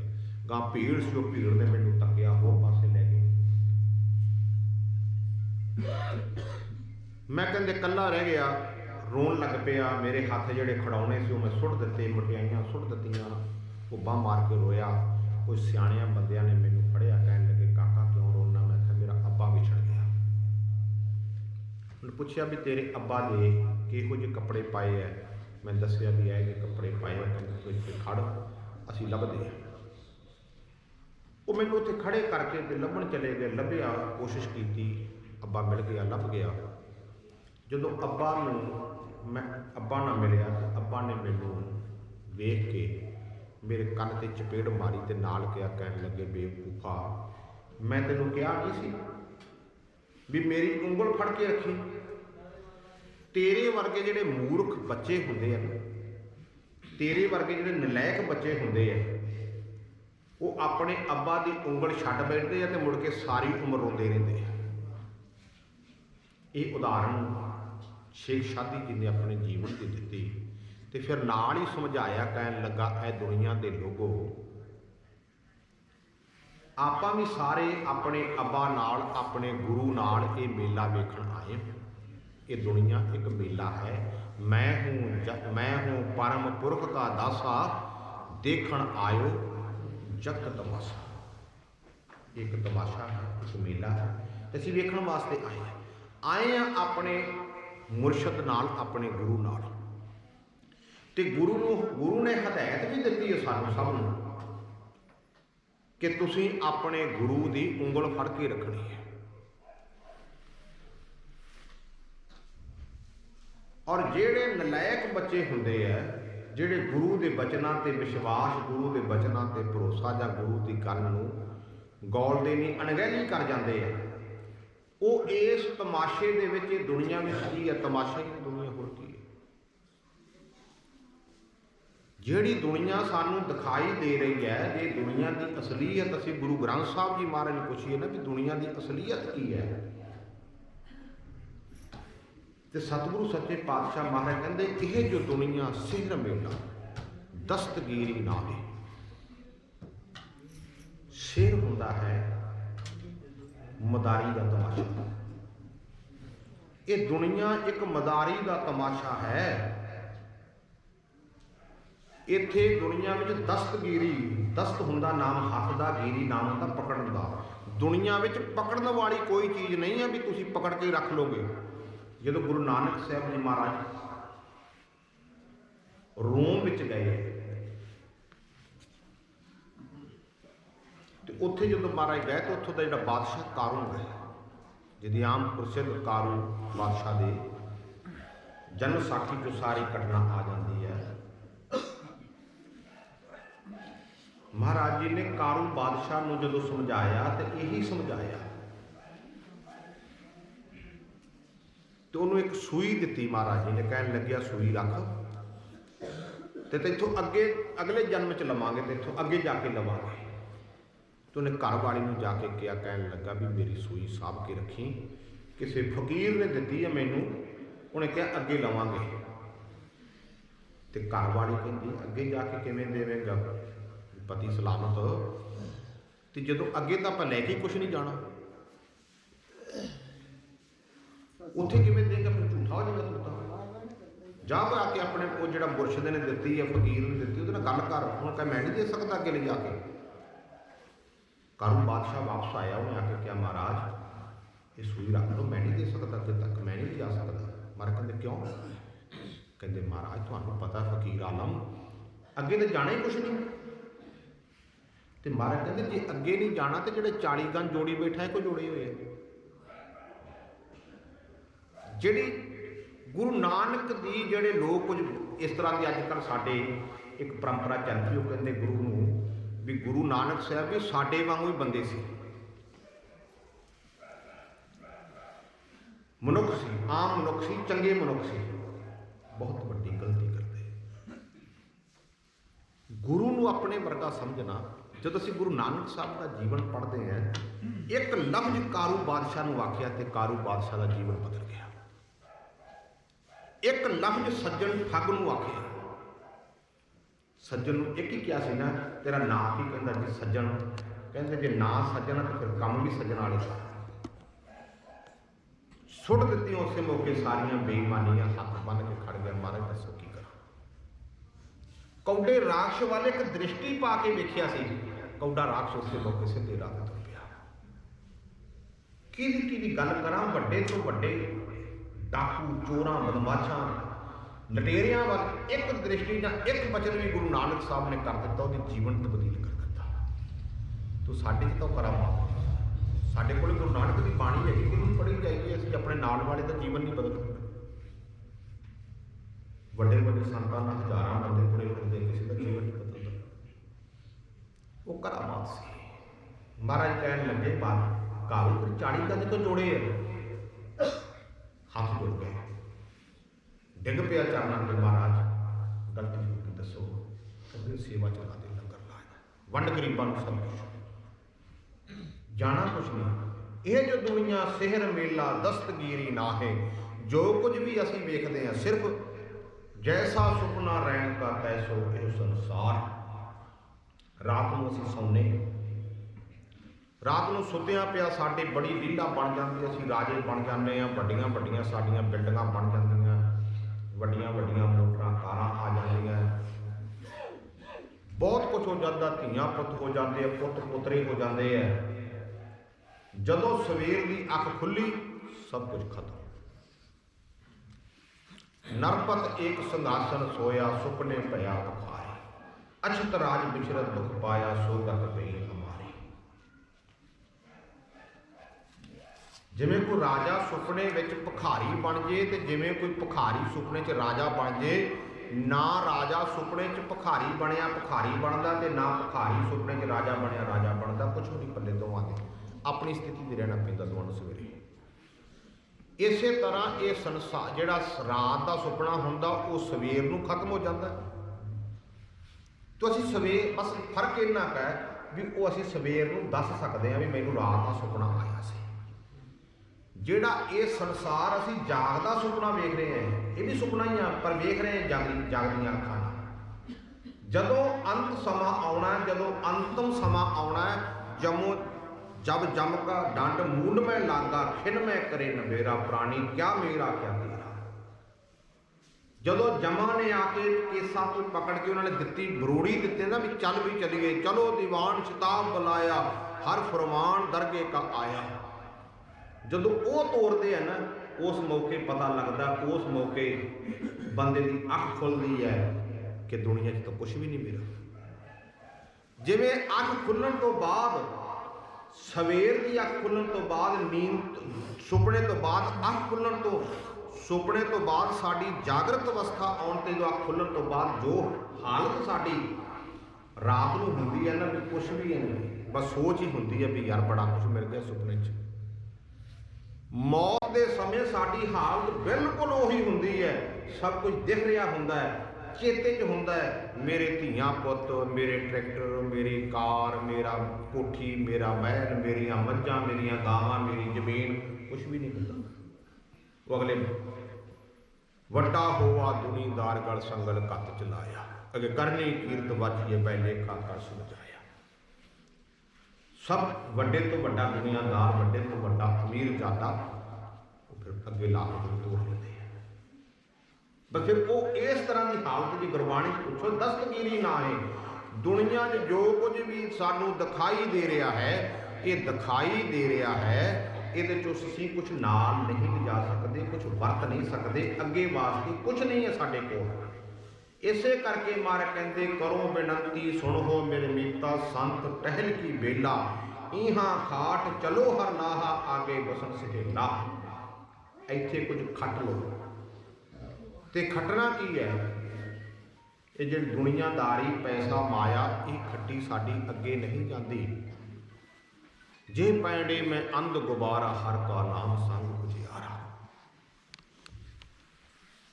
ਜਹਾਂ ਪਥ ਤੇਰਾ ਕੋ ਨਾ ਸੁਜਾਨੂ ਹਰ ਕਾ ਨਾਮ ਤੇ ਨਾਲ ਪਛਾਨੂ। ਇੱਕੋ ਚੀਜ਼ ਹੈ, ਇੱਕੋ ਇੱਕ ਚੀਜ਼ ਹੈ, ਉਹ ਹੈ ਪ੍ਰਭੂ ਦੀ ਬੰਦਗੀ, ਪਰਮੇਸ਼ਰ ਦਾ ਨਾਮ। ਜੇ ਜਪਿਆ ਹੋਇਆ ਤਾਂ ਉਹ ਤੁਹਾਡੇ ਅੱਗੇ ਸਤਿਗੁਰੂ ਮਾਰਗ ਤੇ ਜਦੋਂ ਹਨੇਰੇ ਵਿੱਚ ਅੱਗੇ ਨੂੰ ਤੁਰੋਗੇ ਤੁਹਾਡੇ ਅੱਗੇ ਚਾਨਣ ਬਣ ਕੇ ਚੱਲੂਗਾ ਪਰਮੇਸ਼ਰ ਦਾ। ਤੁਹਾਡਾ ਰਾਹ ਦਿਖਾਊਗਾ, ਤੁਹਾਨੂੰ ਰਾਹ ਦਸੇਰਾ ਹੋਊਗਾ ਕਿ ਇਸ ਪਾਸੇ ਚੱਲਣਾ ਹੈ। ਜੇ ਨਾਮ ਜਪਿਆ ਹੋਊਗਾ ਜਿੱਥੇ ਲੇਖਾ ਮੰਗੀ ਹੈ ਤਿੱਥੇ ਖੜੇ ਸਨ। ਜਿੱਥੋਂ ਲੇਖਾ ਲੈਣ ਲੱਗੇ ਉਸ ਮੌਕੇ ਨਾਮ ਤੁਹਾਡਾ ਸੱਜਣ ਹੋਊਗਾ, ਨਾਮ ਤੁਹਾਡਾ ਸਹਾਇਕ ਹੋਊਗਾ, ਨਾਮ ਤੁਹਾਡੀ ਰੱਖਿਆ ਕਰਨ ਵਾਲਾ ਹੋਵੇਗਾ। ਤੇ ਜੇ ਨਾਮ ਪੱਲੇ ਨਹੀਂ ਹੈ ਤੇ ਫਿਰ ਇਸ ਪੌੜੀ ਤੇ ਜੋ ਨਰ ਆਏ, ਇਸ ਪੌੜੀ ਤੇ ਜੋ ਨਰ ਚੁੱਕੇ ਆਏ ਜਾਏ ਦੁੱਖ ਪਾਏਗਾ। ਫਿਰ ਤਾਂ ਜੰਮੇ ਮਰੇ ਮਰੇ ਫਿਰ ਜੰਮੇ, ਬਹੁਤ ਸਜਾਏ ਪਿਆ ਦੇਸ਼ ਕੰਮੇ। ਫਿਰ ਜੰਮਣ ਮਰਨ ਦਾ ਬੇੜਾ ਸਾਡੇ ਸਿਰ ਤੋਂ ਚੁੱਕਿਆ ਨਹੀਂ ਜਾਂਦਾ।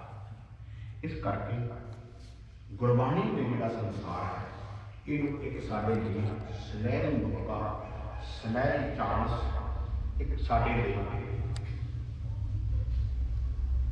ਇੱਕ ਵਧੀਆ ਜਿਹੜਾ ਹੈ ਉਹ ਸਾਨੂੰ ਪਲੇਟਫਾਰਮ ਦੇ ਦਿੱਤਾ ਮਨੁੱਖਾ ਜਨਮ ਦਾ।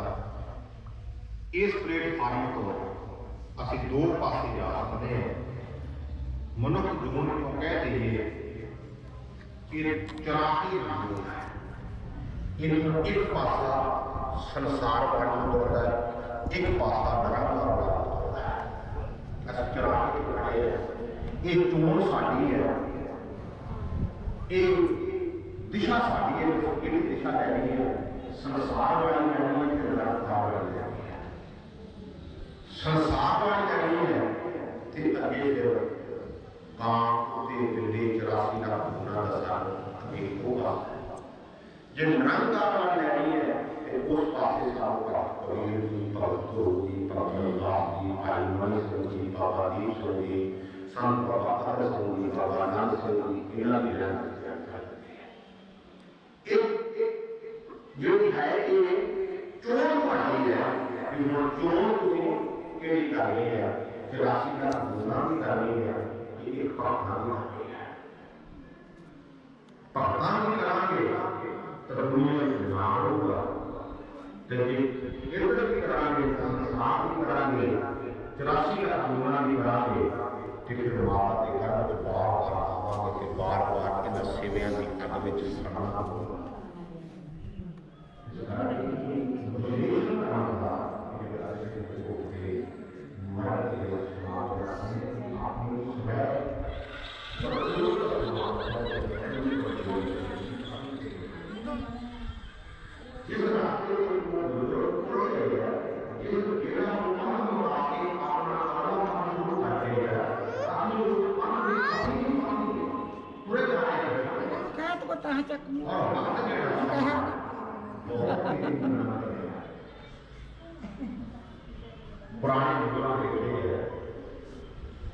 ਪੁਰਾਣੇ ਬਜ਼ੁਰਗ ਹੱਥੀਂ ਕੰਮ ਕਰਦੇ ਸੀ।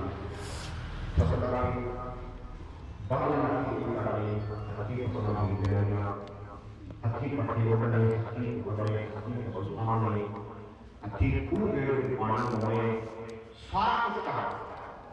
लेकिन फिर भी हुंदा में बैठ के 2-2 घंटे गल्लां कर लैंदे सी। फिर भी वो बजुर्गों को पढ़ के देखो, रात को कोई धूल दी, कोई प्रहलाद दी, कोई गुरु नानक साहब की जन्म साखी पढ़ लेते थे। हुण अज के बच्चों में जैसे पूछिए ना, ट्रैक्टर ने जिन्नी वो बेचारे सारी उम्र उन्होंने उन्नी पैली नहीं पाई होगी जिन्नी शाम तक बाद उन्ना पानी वो सारे सीजन च नहीं लाते जिन्ना 2 घंटे मोटर साइकिल लगता। उन्ना सफर वो सारी उम्र च नहीं करते जिन्ना शाम तक बंदा हवाई जहाज घूम के करता। इन्ना कुछ हो जाने के बावजूद भी किसी को पूछ के देख लो कि टाइम नहीं है। अंत आपने कभी विश्लेषण करना, कभी सोचना ये साड़ी जिंदगी तेज नहीं हुई, समा भी तेज हो गई। बड़ी छेती सुबह से शाम, सुबह से शाम ਪਤਾ ਹੀ ਲੱਗਦਾ 20 ਕਦੋਂ ਸੀ 30 ਕਦੋਂ ਲੰਘ ਗਿਆ। ਇੱਕ ਕਰੋਨਾ ਚ ਲੰਘ ਗਿਆ ਸਾਰਾ ਸਾਲ, ਪਤਾ ਨਹੀਂ ਲੱਗਦਾ। ਤੇ 21 ਕਦੋਂ ਲੰਘ ਜਾਣਾ ਪਤਾ ਹੀ ਨਹੀਂ ਲੱਗਣਾ। ਪੁਰਾਣੇ ਬਜ਼ੁਰਗ ਉਹ ਕਹਿੰਦੇ ਨਹੀਂ, ਉਹਨਾਂ ਨੂੰ ਪੁੱਛ ਕੇ ਵੇਖੋ, ਜਦੋਂ ਉਹਨਾਂ ਤੋਂ ਕਿਤੇ ਬੈਠਣ ਦਾ ਮੌਕਾ ਮਿਲੇ ਸੁਣਿਆ ਕਰੋ, ਬਜ਼ੁਰਗਾਂ ਕੋਲ ਬੈਠਿਆ ਕਰੋ, ਬਜ਼ੁਰਗਾਂ ਦੀ ਗੱਲਾਂ ਸੁਣਿਆ ਕਰੋ, ਪਤਾ ਲੱਗਦਾ ਕਿ ਕਿਤੇ ਲੰਮੇ ਸਮੇਂ ਕੋਈ ਅਸੀਂ ਇਸ ਤਰ੍ਹਾਂ ਕਰਨਾ, ਕਿਸ ਤਰ੍ਹਾਂ ਕਰਨਾ, ਤੇ ਫਿਰ ਵੀ ਅੰਮ੍ਰਿਤਸਰ ਜਾਣਾ 5-5 7-7 ਦਿਨ ਦਰਬਾਰ ਸਾਹਿਬ ਸੇਵਾ ਕਰੀ ਹੋਣੀ ਬਜ਼ੁਰਗਾਂ ਨੇ, ਮੋਰਚੇ ਜਾਣਾ 10-10 20 ਦਿਨ ਕਈਆਂ ਕੱਟੇ ਹੋਣੀਆਂ। ਅੱਜ ਕੱਲ੍ਹ ਕਿਸੇ ਕੋਲ ਟਾਈਮ ਨਹੀਂ ਹੈ, ਸਮਾਂ ਬੜਾ ਤੇਜ਼ ਹੋ ਗਿਆ। ਇਹ ਚੇਤਾ ਰੱਖੋ, ਜਿਸ ਰਸਤੇ ਤੇ ਅਸੀਂ ਪਏ ਹੋਏ ਹਾਂ, ਦਿਨ ਤੇ ਪਹਿਰ ਤੇ ਘੜੀਆਂ ਆਪ ਕੱਢਣ ਦਾ ਨਸ਼ੀਬ ਹੈ। ਬਸ ਦਿਨੋਂ ਦਿਨ ਐ ਸਕਿੰਟਾਂ ਸਾਡੀ ਉਮਰ ਚਲੀ ਜਾ ਰਹੀ ਹੈ। ਜਿਸ ਰਸਤੇ ਤੇ ਅਸੀਂ ਤੁਰੇ ਹਾਂ, ਇਹ ਰਸਤਾ ਬਹੁਤ ਜਲਦੀ ਮੁੱਕਣ ਵਾਲਾ ਹੈ। ਤੇ ਅੱਗੇ ਸਾਡੇ ਤੋਂ ਜਿਵੇਂ ਸਾਲ ਬਾਅਦ ਇਗਜ਼ਾਮ ਆਉਂਦਾ, ਇਮਤਿਹਾਨ ਆਉਂਦਾ, ਬੱਚੇ ਦਾ ਰਿਜ਼ਲਟ ਆਉਣਾ, ਸਾਡਾ ਵੀ ਰਿਜ਼ਲਟ ਆਉਣ ਵਾਲਾ ਹੈ। ਤੇ ਜੇ ਰਿਜ਼ਲਟ 'ਚ ਫੇਲ ਹੋ ਗਏ, ਸਜ਼ਾ ਬਹੁਤ ਮਿਲੇਗੀ। ਜਿਨ੍ਹਾਂ ਨੇ ਇਹ ਸਜ਼ਾ ਵੇਖੀ ਹੈ, ਹੁਣ ਸਾਨੂੰ ਤਾਂ ਪਤਾ ਨਹੀਂ ਨਾ, ਅਸੀਂ ਤਾਂ ਸਮਝੀ ਬੈਠੇ ਹਾਂ ਵੀ ਸ਼ਾਇਦ ਜਿਹੜੇ ਤਰਕਾਲਦਰਸ਼ੀ ਮਹਾਂਪੁਰਸ਼ ਹੋਏ, ਜਿਨ੍ਹਾਂ ਨੂੰ ਪਤਾ ਸੀ, ਜਿਨ੍ਹਾਂ ਨੇ ਵੇਖਿਆ ਸੀ ਇਹ ਸਮਾਂ, ਜਿਨ੍ਹਾਂ ਦੇ ਹੱਥ ਤੇ ਜਿਵੇਂ ਔਲਾ ਰੱਖਿਆ ਹੁੰਦਾ ਹੈ, ਗਿਆਨ ਹੈ ਜਿਨ੍ਹਾਂ ਨੂੰ, ਉਹ ਕਹਿੰਦੇ ਕਬੀਰ ਜਮ ਕਾ ਠੇਂਗਾ ਬੁਰਾ ਹੈ, ਉਹ ਨਹੀਂ ਸਹਿਆ ਜਾਏ। ਕਹਿੰਦੇ ਜਦੋਂ ਜਮਾਂ ਦਾ ਠੇਂਗਾ ਵੱਜਦਾ ਬਹੁਤ ਬੁਰਾ ਵੱਜਦਾ ਹੈ। ਬਾਬਾ ਕਬੀਰ ਜੀ ਕਹਿੰਦੇ ਜਿੰਦ ਨਮਾਣੀ ਕੱਢੀਏ ਹੱਡਾਂ ਕੂ ਭੜਕਾਏ। ਜਦੋਂ ਜਿੰਦ ਨਿਕਲਦੀ ਹੈ ਨਾ, ਜੇ ਤੁਸੀਂ ਇਹ ਵੇਖੋ ਨਾ ਵੀ ਜੇ ਅਸੀਂ ਮੂੰਹ ਚੋਂ ਜਾੜ ਕੱਢਣੀ ਹੋਵੇ ਤੇ ਕਿੰਨਾ ਕੁ ਦੁੱਖ ਲੱਗਦਾ ਹੈ, ਤੇ ਜਦੋਂ ਜਾਨ ਕੱਢਣਗੇ ਕਿੰਨਾ ਕੁ ਦੁੱਖ ਲੱਗਦਾ। ਜਿੰਦ ਨਮਾਣੀ ਕੱਢੀਏ ਹੱਡਾਂ ਭੜਕਾਏ, ਬੜਾ ਵੱਡਾ ਦੁੱਖ ਸਾਡੇ ਤੇ ਆਉਣ ਵਾਲਾ ਹੈ। ਇਹ ਦੁਨੀਆ ਦੇ ਦੁੱਖ ਤਾਂ ਬਹੁਤ ਛੋਟੇ ਦੁੱਖ ਹੈ। ਮੌਤ ਦਾ ਦੁੱਖ, ਕਿਉਂਕਿ ਦੁਨੀਆ ਦੀ ਸਭ ਤੋਂ ਜਿਹੜੀ ਸਿਰਮੌਰ ਸਜ਼ਾ ਨਾ, ਵੱਡੀ ਤੋਂ ਵੱਡੀ ਸਜ਼ਾ ਹੈ, ਉਹ ਸਜ਼ਾਏ ਮੌਤ ਹੈ। ਇਹ ਤੋਂ ਵੱਡੀ ਕਿਸੇ ਨੂੰ ਜਦੋਂ ਸਿਖਰ ਤੇ ਸਜ਼ਾ ਦੇਣੀ ਹੋਵੇ, ਕਹਿੰਦੇ ਫਾਂਸੀ ਲਾ ਦਿਓ, ਇਹ ਤੋਂ ਵੱਡੀ ਸਜ਼ਾ ਕੋਈ ਨਹੀਂ ਹੈ। ਉਹ ਫਾਂਸੀ ਸਾਡੇ ਵਾਸਤੇ ਆ ਰਹੀ ਹੈ, ਔਰ ਉਹ ਜਮਾਂ ਦੀ ਫਾਹੀ ਸਾਡੇ ਵਾਸਤੇ ਆ ਰਹੀ ਹੈ। ਔਰ ਜਮ ਕਿਤੇ ਦੂਰ ਨਹੀਂ, ਸਾਡੇ ਮੋਢਿਆਂ ਤੇ ਬੈਠੇ, ਐਂਡ ਸਿਰ ਤੇ ਖੜੇ, ਕਦੋਂ ਸਮਾਂ ਆਉਂਦਾ ਤੇ ਕਦੋਂ ਨੂੰ ਅਸੀਂ ਮਰੋੜੀਏ। ਇਸ ਕਰਕੇ ਅਲਰਟ ਹੋਈਏ, ਸਾਵਧਾਨ ਹੋਈਏ, ਗੁਰੂ ਦੀ ਮੱਤ ਲਈਏ, ਗੁਰੂ ਦੇ ਦੱਸੇ ਮਾਰਗ ਤੇ ਤੁਰੀਏ। ਅਸੀਂ ਇਹਨਾਂ ਜਮਾਂ ਤੋਂ ਬਚ ਸਕੀਏ, ਆਪਣੀ ਜ਼ਿੰਦਗੀ ਨੂੰ ਸਫਲ ਕਰਕੇ ਅਸੀਂ ਉਹ ਜਿਹੜਾ ਗੁਰਮੁਖਾਂ ਦਾ ਰਸਤਾ ਸੀ, ਗੁਰਮੁਖ ਗਾਡੀ ਰਾਹ ਚਲਾਇਆ, ਉਸ ਰਸਤੇ ਤੇ ਤੁਰ ਸਕੀਏ। ਇੰਨੀਆਂ ਬੇਨਤੀਆਂ ਪ੍ਰਵਾਨ ਕਰਨੀਆਂ, ਹੋਈਆਂ ਭੁੱਲਾਂ ਚੁੱਕਾਂ ਦੀ ਖਿਮਾ। ਸਤਿਗੁਰੂ ਮਾਰੇ ਕਿਰਪਾ ਕਰਨ, ਉਸ ਬਜ਼ੁਰਗ ਪਵਿੱਤਰ ਆਤਮਾ ਨੂੰ ਆਪਣੇ ਚਰਨਾਂ 'ਚ ਨਿਵਾਸ ਬਖਸ਼ਣ, ਤੇ ਸਾਨੂੰ ਸਾਰਿਆਂ ਨੂੰ ਆਪਣੇ ਦੱਸੇ ਹੋਏ ਮਾਰਗ ਤੇ ਤੁਰਨ ਦਾ ਉਪਦੇਸ਼, ਦ੍ਰਿੜਤਾ ਤੇ ਸਾਵਧਾਨੀ ਬਖਸ਼ਣ। ਅਸੀਂ ਦੱਸੇ ਗੁਰੂ ਕੇ ਮਾਰਗ ਤੇ ਚੱਲ ਸਕੀਏ। ਇੰਨੀਆਂ ਬੇਨਤੀਆਂ ਪ੍ਰਵਾਨ ਕਰਨੀਆਂ, ਹੋਈਆਂ ਭੁੱਲਾਂ ਚੁੱਕਾਂ ਦੀ ਖਿਮਾ। ਭਾਈ ਸੰਤ ਸਰਜੀਤ ਸਿੰਘ ਜੀ ਤੁਗਲ ਵਾਲੇ, ਉਹਨਾਂ ਦਾ ਧੰਨਵਾਦ, ਉਹਨਾਂ ਨੇ ਆਪ ਸੁਖਮਨ ਦਾ ਪ੍ਰੋਗਰਾਮ ਬਣਾਇਆ। ਭਾਈ ਪਰਮਜੀਤ ਸਿੰਘ ਜੀ, ਉਹਨਾਂ ਦਾ ਵੀ ਧੰਨਵਾਦ, ਉਹਨਾਂ ਨੇ ਇਹ ਸਾਰਾ ਪ੍ਰੋਗਰਾਮ ਆਪਣੇ ਬਜ਼ੁਰਗਾਂ ਦੀ ਯਾਦ ਵਿੱਚ ਜਿਹੜਾ ਸੀ, ਆਪਾਂ ਨੂੰ ਸਾਰਿਆਂ ਨੂੰ ਗੁਰੂ ਚਰਨਾਂ 'ਚ ਬੈਠਣ ਦਾ, ਬੈਠਿਆ ਕਰੋ, ਕਥਾ ਕੀਰਤਨ ਸੁਣਿਆ ਕਰੋ, ਕੁਝ ਸਾਡੇ ਮਨ ਨੂੰ ਸਮਝ ਲੱਗੇ। ਪਤਾ ਨਹੀਂ ਕਿਸ ਸਮੇਂ ਦੀ ਸੁਣੀ ਗੱਲ ਦੇ ਮਨ ਦੇ ਉੱਪਰ ਅਸਰ ਕਰ ਜਾਣਾ ਹੈ, ਤੇ ਉਹ ਗੱਲ ਸਾਡੀ ਜ਼ਿੰਦਗੀ ਸਵਾਰ ਸਕਦੀ ਹੈ। ਇਸ ਕਰਕੇ ਸਤਿਗੁਰੂ ਮਹਾਰਾਜ ਜੀ ਦੇ ਚਰਨਾਂ 'ਚ ਅਰਦਾਸ ਬੇਨਤੀ। ਰਾਮ ਕਲੀ ਮਹੱਲਾ ਤੀਜਾ। ਆਨੰਦ ਇੱਕ ਓੰਕਾਰ ਸਤਿਗੁਰ ਪ੍ਰਸਾਦ। ਆਨੰਦ ਭਇਆ ਮੇਰੀ ਮਾਏ, ਸਤਿਗੁਰੂ ਮੈਂ ਪਾਇਆ, ਸਤਿਗੁਰ ਤਾਂ ਪਾਇਆ ਸਹਿਜ ਸਿੱਧੀ, ਮਨ ਦੀਆਂ ਵਧਾਈਆਂ। ਰਾਗ ਰਤਨ ਪਰਵਾਰ ਪ੍ਰਿਆ, ਸਬਰ ਗਾਨ ਵਿਆਈਆ, ਸਤਿਗੁਰ ਤਾਂ ਗਾਵ ਕਰੀ ਕੇਰਾ, ਮਨ ਜਿਨੀ ਵਸਾਇਆ। ਕਹਿ ਨਾਨਕ ਆਨੰਦ ਹੋਆ, ਸਤਿਗੁਰੂ ਮੈਂ ਪਾਇਆ। ਇਹ ਮਨ ਮੇਰਿਆ ਤੂੰ ਸਦਾ ਰਹੋ, ਹਰ ਨਾਲੇ ਹਰ ਰਾਹ ਤੂੰ ਮਨ ਮੇਰੇ, ਗੁਰੂ ਸੰਗ ਸਾਰਨਾ। ਅੰਗੀਕਾਰ ਤੂੰ ਅਰੇ ਤੇਰਾ, ਕਾਜ ਸਭ ਸਵਾਰਨਾ। ਸਭਨਾ ਲਗਾ ਸਮਰੱਥ ਸੁਆਮੀ, ਸੋਗ ਮਨ ਵਸਾਏ। ਕਹਿ ਨਾਨਕ ਮਨ ਮੇਰੇ, ਸਦਾ ਰਹੋ ਹਰ ਨਾਲੇ। ਸਾਚੇ ਸਾਹਿਬਾ ਕਿਆ ਨਾਹੀ ਘਰ ਤੇਰਾ, ਘਰ ਤਾਂ ਤੇਰਾ ਸਭ ਕਿਛ ਹੈ, ਜਿਥੇ ਸੋ ਪਾਈ। ਸਦਾ ਸਿਫਤ ਸਲਾਹ ਤੇਰੀ, ਨਾਮ ਮਨ ਵਸਾਰੇ। ਨਾਮ ਜਿਨ ਕੈ ਮਨ ਵਸਿਆ, ਬਾਝੇ ਸ਼ਬਦ ਕਨੇਰੇ। ਕਹਿ ਨਾਨਕ ਸੱਚੇ ਸਾਹਿਬ ਕਿਆ ਨਾਹੀ ਘਰ ਤੇਰਾ, ਸਾਚਾ ਨਾਮ ਮੇਰਾ ਆਧਾਰ, ਸਚ ਨਾਮ ਆਧਾਰ ਮੇਰਾ, ਜਿਨ ਭੁੱਖਾ ਸਭ ਗਵਾਈਆ, ਘਰ ਸ਼ਾਂਤ ਸੁਖ ਮਨ ਆਏ ਵਸਿਆ, ਜਿਨ ਇੱਛਾ ਸਭ ਪੁਜਾਈਆ, ਸਦਾ ਕੁਰਬਾਨ ਕੀਤਾ ਗੁਰੂ ਮਿਟੋ, ਜਿਸ ਦੀਆਂ ਇਹ ਵਡਿਆਈਆ। ਕਹਿ ਨਾਨਕ ਸੁਣੋ ਸੰਤ ਹੋ ਸਭ ਧਰੋ ਪਿਆਰੋ, ਸਾਚਾ ਨਾਮ ਮੇਰਾ ਆਧਾਰ, ਵਾਜੇ ਪੰਚ ਸਭ ਤਿਤ ਘਰ ਸੁਭਾਗੈ, ਘਰ ਸੁਭਾਗੈ ਸ਼ਬਦ ਵਾਜੇ ਕਲਾ ਜਿਤ ਘਰ ਧਾਰੀਆ, ਪੰਜ ਗੁਰੂ ਪੁਰ ਵਸ ਕੀਤੇ ਕਾਲ ਕੰਠ ਕੁਮਾਰਿਆ, ਧੁਰ ਕਰਮ ਪਾਇਆ ਤੁਧ ਜਿਨ ਕਉ, ਸੇ ਨਾਮ ਹਰ ਕੇ ਲਾਗੇ। ਕਹਿ ਨਾਨਕ ਤੈ ਹੋਆ ਤਿਤ ਘਰ ਅਨਹਦ ਵਾਜੇ, ਆਨੰਦ ਸੁਣੋ ਵੱਡ ਭਾਗੀ ਹੋ, ਸਗਲ ਮਨੋਰਥ ਪੂਰੇ, ਪਾਰ ਬ੍ਰਹਮ ਪ੍ਰਭ ਪਾਇਆ, ਉਤਰੇ ਸਗਲ ਵਸੂਰੇ, ਦੁਖ ਰੋਗ ਸੰਤਾਪ ਉਤਰੇ, ਸੁਣੀ ਸੱਚੀ ਬਾਣੀ, ਸੰਤ ਸਾਜਨ ਭਏ ਸਾਚੇ, ਪੂਰੇ ਗੁਰ ਕੇ ਦਾਨੀ, ਸੁਣ ਕੇ ਪੁਨੀਤ ਕਹਿ ਤੇ ਪਵਿੱਤ, ਸਤਿਗੁਰ ਰਹਿਆ ਹਰ ਭੂਰ, ਬਿਨ ਮੰਤ ਨਾਨਕ ਪੁਰ ਚਰਨ ਲਾਗੇ, ਵਾਜੇ ਅਨਹਦ ਧੂਰ, ਸੁਣ ਤੇ ਪੁਨੀਤ ਕਹਿ ਤੇ ਪਵਿੱਤ, ਸਤਿਗੁਰ ਰਹਿਆ ਹਰ ਭੂਰੇ, ਬਿਨ ਮੰਤ ਨਾਨਕ ਪੁਰ ਚਰਨ ਲਾਗੇ, ਵਾਜੇ ਅਨਹਦ ਧੂਰ। ਵਾਹਿਗੁਰੂ ਜੀ ਕਾ ਖਾਲਸਾ।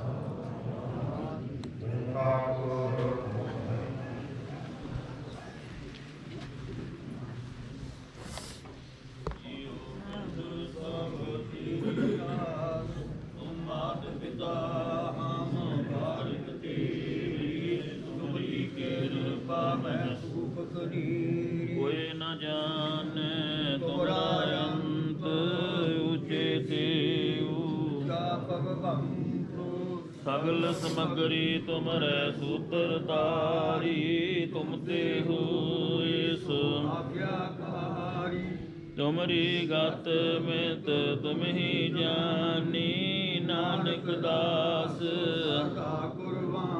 ਤੁਧ ਆਗੇ ਅਰਦਾਸ ਹਮਾਰੀ, ਜੀਉ ਪਿੰਡ ਸਭ ਕਉ ਨਾਨਕ ਸਭ ਤੇਰੀ ਵਡਿਆਈ, ਕੋਈ ਨਾਉ ਨ ਜਾਣੇ। ਵਾਹਿਗੁਰੂ ਵਾਹਿਗੁਰੂ ਵਾਹਿਗੁਰੂ ਵਾਹਿਗੁਰੂ। ਪਿਆਰੀ ਸਾਧ ਸੰਗਤ, ਖਾਲਸਾ ਜੀ ਸਾਹਿਬ ਬੋਲਣਾ ਜੀ ਸ੍ਰੀ, ਬੋਲਣਾ ਜੀ ਸ੍ਰੀ। ਰਾਣਾ ਰਉ ਨਾ ਕੋ ਰਹਿ, ਰੰਗ ਨਾ ਤੁੰਗ ਫਕੀਰ, ਵਾਰੀ ਆਪੋ ਆਪਣੀ ਕੋਈ ਨਾ ਬੰਦੈ ਧੀਰ, ਜੋ ਆਇਆ ਸੋ ਚਲਸੀ ਸਭ ਕੋਈ ਆਈ ਵਾਰੀ ਹੈ, ਇੱਥੇ ਆਇਆ ਸਭ ਕੋ ਜਾਸੀ। ਅਰਦਾਸ ਏਕ ਓੰਕਾਰ ਵਾਹਿਗੁਰੂ ਜੀ ਕੀ ਫਤਿਹ। ਸ੍ਰੀ ਭਗਉਤੀ ਜੀ ਸਹਾਏ। ਵਾਰ ਸ੍ਰੀ ਭਗਉਤੀ ਜੀ ਕੀ ਪਾਤਸ਼ਾਹੀ ਦਸਵੀਂ ਪ੍ਰਥਮ ਭਗਉਤੀ ਸਿਮਰ ਕੈ ਗੁਰੂ ਨਾਨਕ ਲਈ ਧਿਆਏ। ਫਿਰ ਅੰਗਦ ਗੁਰ ਤੇ ਅਮਰਦਾਸ ਰਾਮਦਾਸਾਂ ਹੋਈ ਸਹਾਏ। ਅਰਜਨ ਹਰਗੋਬਿੰਦ ਨਾਮ ਸਿਮਰਉ ਸ੍ਰੀ ਹਰਿ ਰਾਏ। ਸ੍ਰੀ ਹਰਿ ਕ੍ਰਿਸ਼ਨ ਧਿਆਏ ਜਿਸ ਡਿਠੇ ਸਭ ਦੁਖ ਜਾਏ।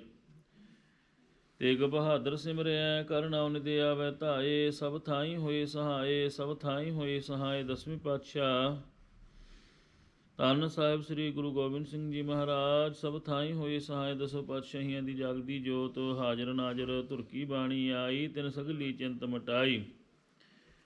10 ਪਾਤਸ਼ਾਹੀਆਂ ਦੇ ਆਤਮਿਕ ਸਰੂਪ ਧੰਨ ਸ਼੍ਰੀ ਗੁਰੂ ਗ੍ਰੰਥ ਸਾਹਿਬ ਜੀ ਦੇ ਪਾਠ ਦਰਸ਼ਨ ਉਪਦੇਸ਼ ਜੀ ਕਾ ਧਿਆਨ ਤਰਕੇ। ਖਾਲਸਾ ਜੀ ਸਾਹਿਬ ਬੋਲਣਾ ਜੀ ਸ੍ਰੀ, ਬੋਲਣਾ ਜੀ ਸ੍ਰੀ। 10 ਪਾਤਸ਼ਾਹੀਆਂ, 5 ਪਿਆਰੇ, 4 ਸਾਹਿਬਜ਼ਾਦੇ, 40 ਮੁਕਤੇ ਹੱਠੀਆਂ, ਜਪੀਆਂ ਤਪੀਆਂ। ਜਿਨ੍ਹਾਂ ਪਿਆਰਿਆਂ ਸਚਿਆਰਿਆਂ ਨਾਮ ਜਪਿਆ, ਵੰਡ ਕੇ ਛਕਿਆ, ਦੇਖ ਚਲਾਈ, ਤੇਗ ਵਾਹੀ, ਦੇਖ ਸੁਣ ਕੇ ਲਿਟ ਕੀਤਾ। ਤਿਨਾਂ ਪਿਆਰਿਆਂ ਸਚਿਆਰਿਆਂ ਦੀ ਕਮਾਈ ਦਾ ਨਿਰੰਤਰ। ਖਾਲਸਾ ਜੀ ਸਾਹਿਬ ਬੋਲੋ ਜੀ ਸ੍ਰੀ। ਜਿਨ੍ਹਾਂ ਸਿੰਘਾਂ ਸਿੰਘਣੀਆਂ ਨੇ ਕਰਮ ਹੇਤ ਸਿਸ ਦਿੱਤੇ, ਬੰਦ ਬੰਦ ਕਟਵਾਈ, ਖੋਪਰੀਆਂ ਲੋਹਾਈਆਂ ਚਰਖੜੀਆਂ ਤੇ ਚੜੇ ਆਇਆਂ ਦੇ ਨਾਲ ਤਨ ਚਿਰਵਾਏ। ਸਿੱਖੀ ਸਿਦਕ ਕੇਸਾਂ ਸਵਾਸਾਂ ਸੰਗ ਨਿਭਾਇਆ, ਤਿਨਾਂ ਦੀ ਪਵਿੱਤਰ ਕੁਰਬਾਨੀ ਦਾ ਧਿਆਨ। ਖਾਲਸਾ ਜੀ ਸਾਹਿਬ ਬੋਲੋ ਜੀ ਸ੍ਰੀ ਵਾਹਿਗੁਰੂ। ਮੈਂ ਸਰਬਤ ਖਾਲਸਾ ਜੀ ਕੀ ਅਰਦਾਸ ਹੈ ਜੀ। ਸਰਬਤ ਖਾਲਸਾ ਜੀ ਕੋ ਵਾਹਿਗੁਰੂ ਵਾਹਿਗੁਰੂ ਵਾਹਿਗੁਰੂ ਚੇਤੇ ਆਵੇ, ਚੇਤੇ ਆਵਨ ਕਾ ਸਦਕਾ ਸਰਬ ਸੁਖ ਹੋਏ। ਜਾਂ ਜਾਂ ਖਾਲਸਾ ਜੀ ਸਾਹਿਬ ਤਾਂ ਤਾਂ ਰਖਿਆ ਰਿਹਾ, ਦੇਖ ਦੇਖ ਫਤਿਹ ਬੁੱਧ ਕੀ ਪੈਨ ਪੰਥ ਕੀ ਜੀ। ਸ੍ਰੀ ਸਾਹਿਬ ਜੀ ਸਾਹਿਬ ਖਾਲਸਾ ਜੀ ਕੇ ਬੋਲ ਬਾਲੇ ਬੋਲਣਾ ਜੀ ਸ੍ਰੀ ਵਾਹਿਗੁਰੂ।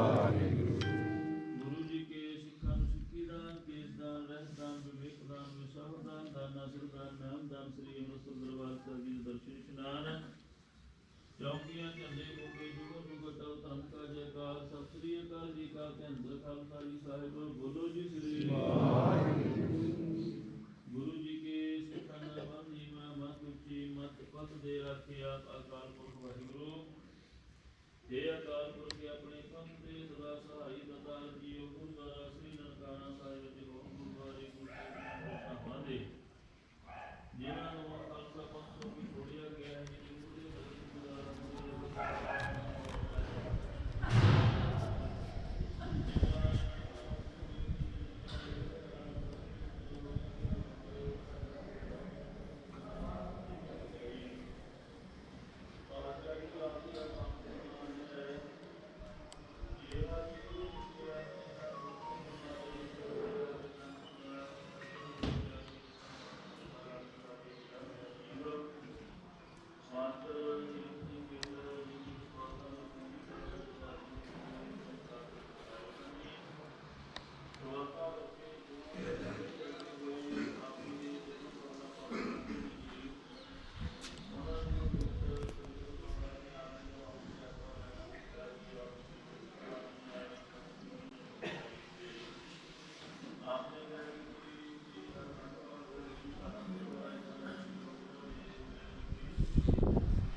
ਆਏ ਕਿ ਨਹੀਂ ਹੋਰ ਮਾਂ ਇਹ ਤਾਂ ਘਰ ਵਾਲੇ ਕੋਲੇ ਜਾਣੀ ਆ। ਅੱਛਾ ਜੀ। ਆਹ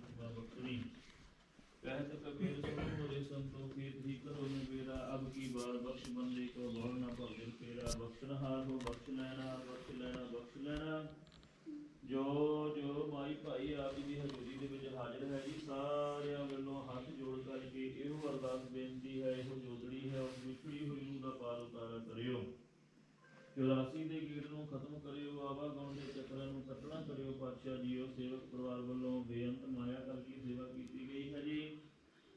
ਗੁਰਦੁਆਰਾ ਸੱਚਖੰਡ ਸਾਹਿਬ ਵਿਖੇ 5100 ਰੁਪਏ ਦੀ ਸੇਵਾ ਗੁਰਦੁਆਰਾ ਸ਼ਹੀਦ ਬਾਬਾ ਮਦਨ ਸਿੰਘ ਜੀ 5100 ਰੁਪਏ ਗੁਰਦੁਆਰਾ ਸਿੰਘ ਸਭਾ ਵਾਸਤੇ 5100 ਰੁਪਏ ਡੇਰਾ ਬਾਬਾ ਸਰੂਪ ਦਾਸ ਜੀ ਵਾਸਤੇ 5100 ਰੁਪਏ ਸਰਕਾਰੀ ਹਾਈ ਸਕੂਲ ਨੂੰ ਵੀ 5100 ਰੁਪਏ ਤੇ ਸਰਕਾਰੀ ਪ੍ਰਾਇਮਰੀ ਸਕੂਲ ਨੂੰ ਵੀ 5100 ਰੁਪਏ ਆਪ ਜੀ ਨੇ ਕਿਰਪਾ ਕਰਨੀ ਹੈ। ਸੇਵਕ ਪਰਿਵਾਰ ਦੀ ਦਸਾਂ ਉਹਨਾਂ ਦੀ ਕਿਰਤ ਕਮਾਈ ਨੂੰ ਸਫਲਾ ਕਰਨਾ ਜੀ।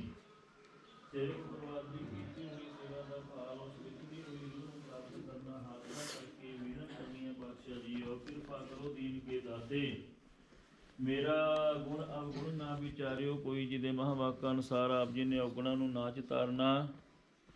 ਮਾਸਟਰ ਹੇਮ ਸਿੰਘ ਜੀ ਨੂੰ ਸਦੀਵੀ ਆਪਣੇ ਚਰਨਾਂ ਕਮਲਾਂ ਦਾ ਨਿਵਾਸ ਬਖਸ਼ਿਸ਼ ਕਰਨਾ ਪਿੱਛੇ ਪਰਿਵਾਰ ਨੂੰ ਭਾਣਾ ਮੰਨਣ ਦਾ ਉਦਮ ਬਲ ਬਖਸ਼ਿਸ਼ ਕਰਨਾ ਜੀ। ਗੁਰਮੁਖ ਪਰਿਵਾਰ ਵੱਲੋਂ ਪਵਿੱਤਰ ਪਾਵਨ ਹਜ਼ੂਰੀ ਦੇ ਵਿੱਚ ਪੰਚਮ ਕੜਾ ਪ੍ਰਸ਼ਾਦੀਆਂ ਦੇਗਾਂ ਦਾ ਥਾਲਾ ਸਜ ਕੇ ਹਾਜ਼ਰ ਹੋਇਆ ਜੀ। ਕਿਰਪਾ ਕਰੋ ਅਨੇਕ ਪ੍ਰਕਾਰ ਭੋਜਨ ਭੋਗੀਏ ਵੋ ਵਿੰਜਨ ਮਿਸ਼ਟਾਏ ਕਰੀ ਪਾਕ ਸਾਲ ਸੋਚ ਪਵਿੱਤਰਾ ਹੁਣ ਲਾਵੋ ਭੋਗ ਹਰੜਾਏ। ਕਿਰਪਾ ਕਰੋ ਜੀ ਭੋਗ ਲਾਵੋ ਲੱਗਿਆ ਹੋਇਆ ਭੋਗ ਸੀਤ ਪ੍ਰਸ਼ਾਦ ਸਾਧ ਸੰਗਤ ਦੇ ਵਿੱਚ ਵਰਤੇ ਜੋ ਜੀ ਛਕਿਆ ਆਪ ਜੀ ਦਾ ਸਤਨਾਮ ਸ੍ਰੀ ਵਾਹਿਗੁਰੂ ਵਾਹਿਗੁਰੂ ਨਾਮ ਜਪੇ।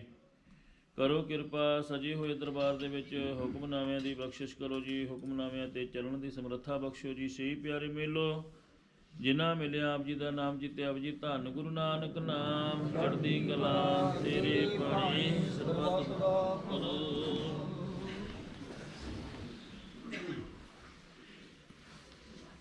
ਵਾਹਿਗੁਰੂ ਜੀ ਕਾ ਖਾਲਸਾ ਵਾਹਿਗੁਰੂ ਜੀ ਕੀ ਫਤਿਹ। ਦੋਹਰਾਇਆ ਗਿਆ ਭਈਆ ਕਾਲ ਕੀ ਪੰਥ ਸਭ ਸਿੱਖਨ ਕੋ ਹੁਕਮ ਹੈ ਮਾਨਿਓ ਗ੍ਰੰਥ ਗੁਰੂ ਗ੍ਰੰਥ ਜੀ ਮਾਨਿਓ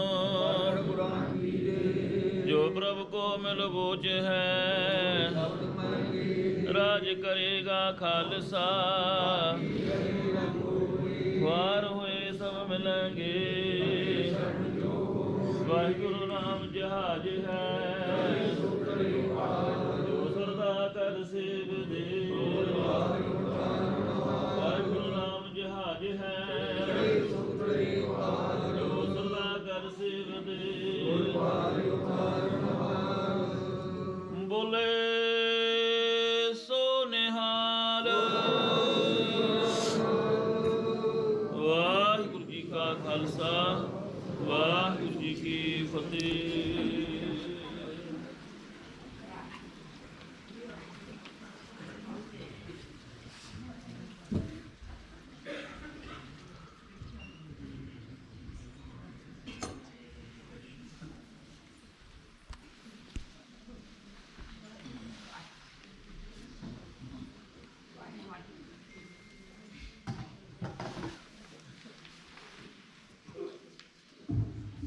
ਸਤਿਨਾਮ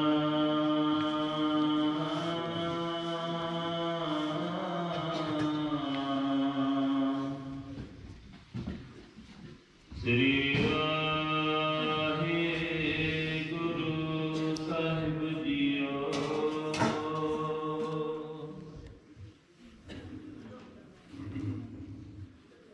ਫਰੀਦਾ ਕਿੱਥੇ ਤੈਡੇ ਮਾਪਿਆਂ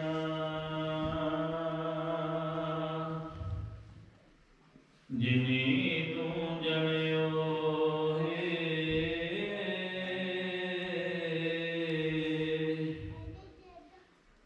ਤੈ ਪਾਸੋਂ ਲੱਗ ਗਏ ਤੂੰ ਅਜੇ ਨ ਪਤੀਨੋਏ ਹਰ ਜਸ ਰੇ ਮਨਾ ਗਏ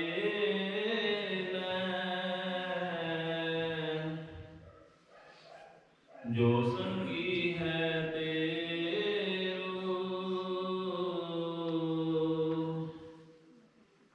ਅਵਸਰ ਵਿਦਿਓ ਜਤ ਹੈ ਕਹਿਓ ਮਨ ਲੈ ਮੇਰੋ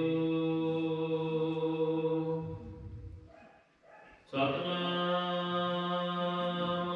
ਸ੍ਰੀ ਵਾਹਿਗੁਰੂ ਸਾਹਿਬ ਜੀਓ। ਟੋਟੀ ਮਹੱਲਾ ਪੰਜਵਾ ਰਸਨਾ ਗੁਣ ਗੋਪਾਲ ਨਿਤ ਗਾਇਣਾ ਸਾਧ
ਵਾਹਿਗੁਰੂ ਜੀ ਕੀ ਫਤਿਹ।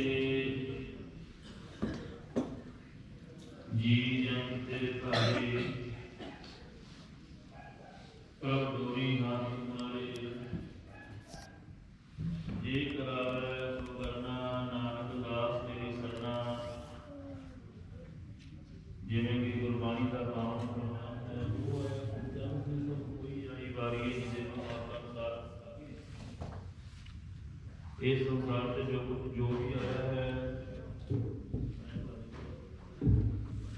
ਆਪਣੇ ਮਿੱਥੇ ਹੋਏ ਸਮੇਂ ਦੇ ਨਾਲ ਜਦੋਂ ਸਵਾਸਾਂ ਰੂਪੀ ਪੂੰਜੀ ਪੂਰੀ ਹੋ ਜਾਂਦੀ ਹੈ ਤੇ ਜਦੋਂ ਸਵਾਸਾਂ ਦੀ ਡੋਰੀ ਜਿਹੜੀ ਹੈ ਉਹ ਪਰਮਾਤਮਾ ਖਿੱਚ ਲੈਂਦੇ ਨਾ, ਉਦੋਂ ਸੰਸਾਰ ਕਰਨਾ ਪੈਂਦਾ ਹੈ। ਇਸੇ ਤਰ੍ਹਾਂ ਹੀ ਆਪਣੇ ਕੋਲੋਂ ਮਾਸਟਰ ਰਣਜੀਤ ਸਿੰਘ ਜੀ ਜਿੰਨੇ ਕੁ ਸਵਾਸਾਂ ਰੂਪੀ ਪੂੰਜੀ ਲੈ ਕਰਕੇ ਆਏ ਸਨ, ਸਵਾਸ ਪੂਰੇ ਕਰਦੇ ਹੋਏ ਸਤਿਗੁਰਾਂ ਦੇ ਕੋਲ ਪਹੁੰਚੇ ਨੇ। ਸੋ ਉਹਨਾਂ ਨੂੰ ਅਸੀਸਾਂ ਦੇਣ ਵਾਸਤੇ, ਸਤਿਗੁਰਾਂ ਦੇ ਕੋਲੋਂ ਅਸੀਸਾਂ ਲੈ ਕੇ ਦੇਣ ਵਾਸਤੇ ਆਪਾਂ ਪਹੁੰਚੇ ਹਾਂ।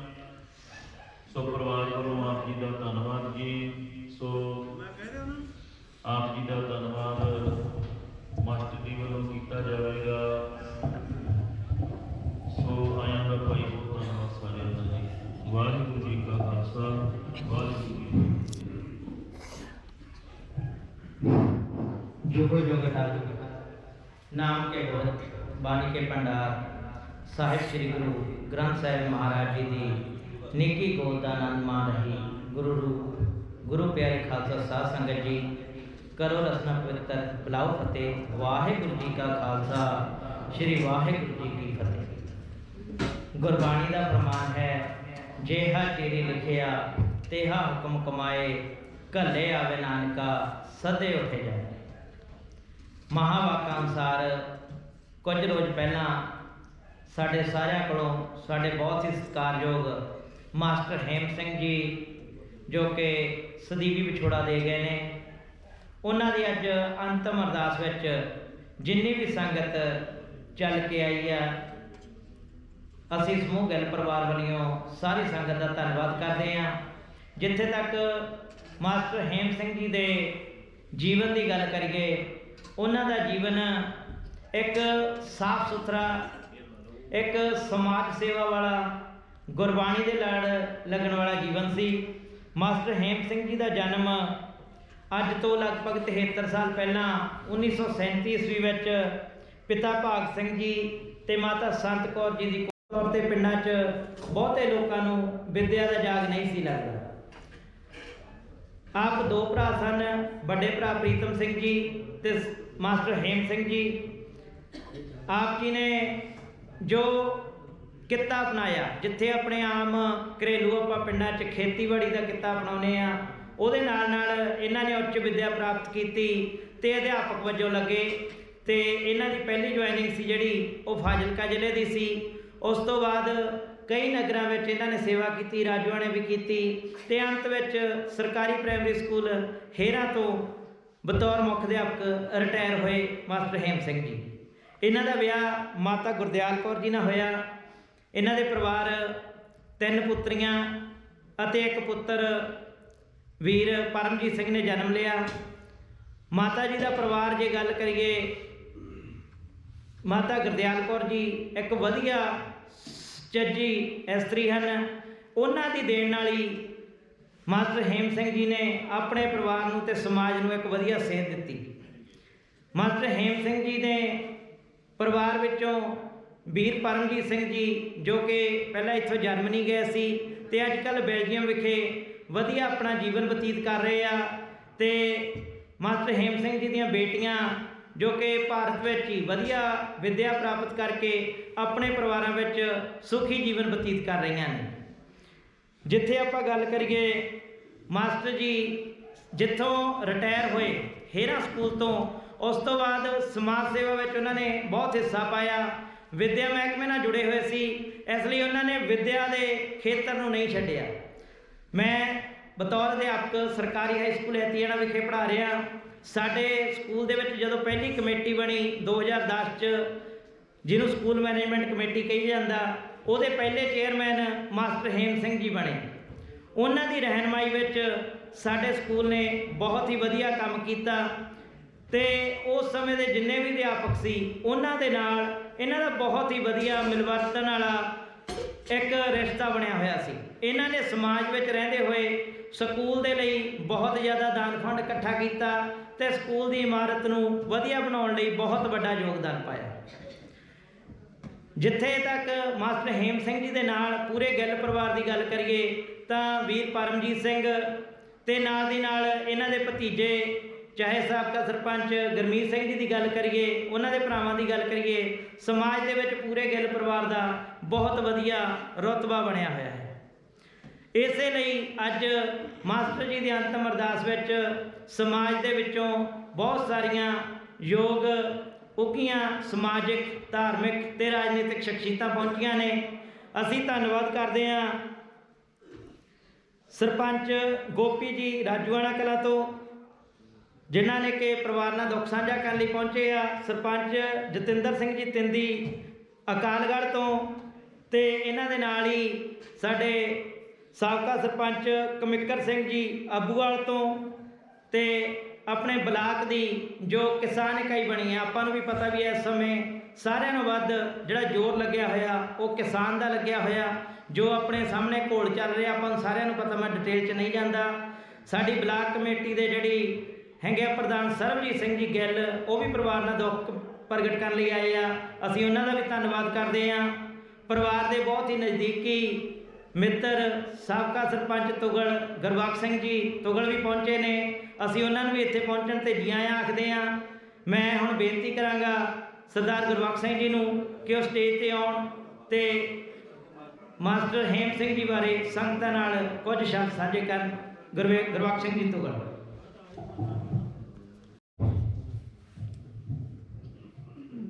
ਸਤਿਗੁਰਾਂ ਦੇ ਪਵਿੱਤਰ ਹਜ਼ੂਰ ਸਾਡੇ ਬਹੁਤ ਹੀ ਸਤਿਕਾਰਯੋਗ ਮਾਸਟਰ ਹੇਮ ਸਿੰਘ ਜੀ ਗਿੱਲ ਦੀ ਅੰਤਮ ਅਰਦਾਸ ਦੇ ਮੌਕੇ 'ਤੇ ਗਿੱਲ ਪਰਿਵਾਰ ਨਾਲ ਦੁੱਖ ਸਾਂਝਾ ਕਰਨ ਆਏ ਅਤੇ ਵਿਸ਼ਵੀ ਰੂਹ ਨੂੰ ਸ਼ਰਧਾ ਤੇ ਸਤਿਕਾਰ ਭੇਟ ਕਰਨ ਆਏ ਵੱਖ-ਵੱਖ ਪਿੰਡਾਂ ਦੇ ਪੰਚ ਸਰਪੰਚ, ਸਾਡੇ ਇਹ ਗਿੱਲ ਪਰਿਵਾਰ ਦੇ ਸਮੂਹ ਰਿਸ਼ਤੇਦਾਰ, ਮਿੱਤਰ, ਵੱਖ-ਵੱਖ ਸਿਆਸੀ ਪਾਰਟੀਆਂ ਦੇ ਆਗੂ ਸਾਹਿਬਾਨ ਤੇ ਹੋਰ ਵੀ ਬਹੁਤ ਸਾਰੀਆਂ ਸਤਿਕਾਰਯੋਗ ਸ਼ਖਸੀਅਤਾਂ ਇਸ ਗਿੱਲ ਪਰਿਵਾਰ ਨਾਲ ਸ਼ਰੀਕ ਹੋਣ ਲਈ ਗੁਰਦੁਆਰਾ ਸੱਚਖੰਡ ਸਾਹਿਬ ਵਿਖੇ ਪਹੁੰਚੀਆਂ ਨੇ। ਮੈਂ ਦਿਲ ਦੀਆਂ ਗਹਿਰਾਈਆਂ 'ਚੋਂ ਸਾਰਿਆਂ ਦਾ ਬੜੇ ਆਦਰ ਤੇ ਸਤਿਕਾਰ ਸਹਿਤ ਸਾਰਿਆਂ ਨੂੰ ਫਤਿਹ ਅਰਜ਼ ਕਰਦਾ। ਵਾਹਿਗੁਰੂ ਜੀ ਕਾ ਖਾਲਸਾ, ਸ੍ਰੀ ਵਾਹਿਗੁਰੂ ਜੀ ਕੀ ਫਤਿਹ। ਮੇਰੇ ਤੋਂ ਪਹਿਲਾਂ ਮਾਸਟਰ ਜੀ ਹੋਰਾਂ ਨੇ ਗਿੱਲ ਹੇਮ ਸਿੰਘ ਗਿੱਲ ਦੀ ਸ਼ਖਸੀਅਤ ਬਾਰੇ, ਪਰਿਵਾਰ ਬਾਰੇ ਸਾਰਾ ਕੁਝ ਦੱਸਿਆ। ਗਿਆਨੀ ਜੀ ਹੋਰਾਂ ਨੇ ਵੀ ਵਿਚਾਰ ਕਰਦਿਆਂ ਸੱਚੇ ਜੀਵਨ ਜਿਉਣ ਵਾਲੇ ਦੀ ਲਈ ਇਸ ਸੰਸਾਰ 'ਤੇ ਸੱਚਾ ਜੀਵਨ ਜਿਉਣ ਦੀ ਜਾਂਚ ਸਿਖਾਉਂਦੇ ਹੋਏ ਉਦਾਹਰਨਾਂ ਦੇ ਕੇ ਬੜੀਆਂ ਸਾਨੂੰ ਸਮਝਾਉਣਾ ਕੀਤਾ ਕਿ ਮਾਸਟਰ ਹੇਮ ਸਿੰਘ ਗਿੱਲ ਵੀ ਜਿਹੜਾ ਮਾਸਟਰ ਸ਼ਬਦ ਆ ਇਹ ਗੁਰੂ ਤੋਂ ਦੂਜੇ ਦਰਜੇ 'ਤੇ ਆਉਂਦਾ, ਬਹੁਤ ਸਤਿਕਾਰਯੋਗ ਸ਼ਬਦ ਹੈ। ਮਾਸਟਰ ਦਾ ਜਿਹੜਾ ਕਿੱਤਾ, ਇਹਦੀ ਪਵਿੱਤਰਤਾ ਬਹੁਤ ਵੱਡੀ ਹੈ, ਕਿਉਂਕਿ ਕੋਰਿਆਂ ਮਨਾਂ ਦੇ ਉੱਤੇ ਬੱਚਿਆਂ ਨੂੰ ਜੀਵਨ ਜਾਂਚ ਤਾਂ ਸਿਖਾਉਣੀ ਆ, ਨਾਲ ਵਿੱਦਿਆ ਦੇਣੀ। ਵਿੱਦਿਆ ਵਿਚਾਰੀ ਤਾਂ ਪਰਉਪਕਾਰੀ। ਸਭ ਤੋਂ ਵੱਡਾ ਜੇ ਕੋਈ ਕਿੱਤਾ ਪਵਿੱਤਰ ਆ ਤਾਂ ਮਾਸਟਰ ਦਾ ਕਿੱਤਾ। ਤੁਸੀਂ ਅਸੀਂ ਸਾਰੇ ਆਪਣੇ ਜੀਵਨ ਦੀ ਝਾਤ ਮਾਰੀਏ ਤਾਂ ਦੇਖੋ ਆਪਾਂ ਨੂੰ ਸਾਰਾ ਕੁਝ ਜਿਹੜਾ ਕੁਝ ਆਪਣੇ ਚੰਗੇ ਟੀਚਰਾਂ ਨੇ ਸਿਖਾਇਆ, ਜਿੰਨਾ ਕੋਈ ਸਮਾਜ ਵਧੀਆ ਹੋਊਗਾ ਜਿੰਨੇ ਉੱਥੇ ਟੀਚਰ ਚੰਗੇ ਹੋਣਗੇ। ਮੈਂ ਸਾਡੇ ਇੱਕ ਮੁੱਲਾਪੁਰ ਤੋਂ ਪਿੱਛੇ ਪ੍ਰਾਇਮਰੀ ਟੀਚਰ ਸੀ ਸਤਨਾਮ ਸਿੰਘ, ਮੈਂ ਅਕਸਰ ਹੀ ਉਹਦੀ ਗੱਲ ਕਰਦਾ ਹੁੰਦਾ।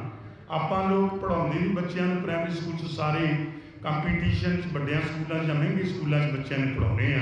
ਸਾਡੇ ਲੰਗਰ ਕਾਫੀ ਸਮਾਂ ਉਹਨੇ ਸੇਵਾ ਕੀਤੀ ਔਰ ਉਹਦੇ ਪੜ੍ਹਾਏ ਹੋਏ ਬੱਚੇ ਮੈਕਸੀਮਮ 80% ਤੋਂ ਘੱਟ ਕੋਈ ਨਹੀਂ ਸੀ ਨੰਬਰ ਲੈਂਦੇ, ਅਤੇ ਉਹ ਜਾਨ ਮਾਰ ਕੇ ਪੜ੍ਹਾਉਂਦੇ ਸੀ। ਅਤੇ ਇਸੇ ਤਰ੍ਹਾਂ ਜਿਹੜੀ ਆਪਣੇ ਸਟੇਜ ਸੈਕਟਰੀ ਤੋਂ ਪਹਿਲਾਂ ਬੋਲੀ ਹੈ ਜੀ, ਕਾਫੀ ਸਮਾਂ ਉੱਥੇ ਸੇਵਾ ਕਰਕੇ ਆਏ। ਇਹਨਾਂ ਨੇ ਵੀ ਬਹੁਤ ਤਰੱਦਦ ਪੜ੍ਹਾਈ ਵੱਲ ਦਿੱਤਾ। ਸੋ ਚੰਗੇ ਮਾਸਟਰ ਹੋਣਾ ਚੰਗੇ ਗੁਰੂ ਦੇ ਬਰਾਬਰ ਹੁੰਦਾ। ਸੋ ਜਿੱਥੇ ਇਸ ਪਰਿਵਾਰ ਨਾਲ ਤੇ ਇਸ ਨਗਰ ਨਾਲ ਮੇਰੀ ਆਉਣੀ ਜਾਣੀ ਸਭ ਨੂੰ ਪਤਾ ਹੀ ਆ, ਮੈਂ ਹਰ ਦੁੱਖ ਸੁੱਖ 'ਚ ਇਸ ਨਗਰ 'ਚ ਆਉਣਾ। ਤੇ ਗਿੱਲ ਪਰਿਵਾਰ ਨਾਲ ਤਾਂ ਮੇਰੀ ਕਈ ਤਰ੍ਹਾਂ ਦੀ ਹੋਰ ਵੀ ਬਹੁਤ ਸਾਰੀਆਂ ਨੇੜੇ ਦੀਆਂ ਸਾਂਝਾਂ ਨੇ। ਸੋ ਭਾਵੇਂ ਆਪਾਂ ਸਾਰਿਆਂ ਨੂੰ ਪਤਾ ਕਿ ਮੌਤ ਅਟਲ ਸੱਚਾਈ ਹੈ ਔਰ ਹਰ ਇੱਕ 'ਤੇ ਆਉਣੀ ਹੈ। ਗੁਰਬਾਣੀ ਇੱਕ ਧਾਰ ਸਮੱਤਰ ਹੈ ਜਿਹੜੀ ਸਾਨੂੰ ਸਮਝਾਉਣਾ ਕਰਦੀ ਹੈ।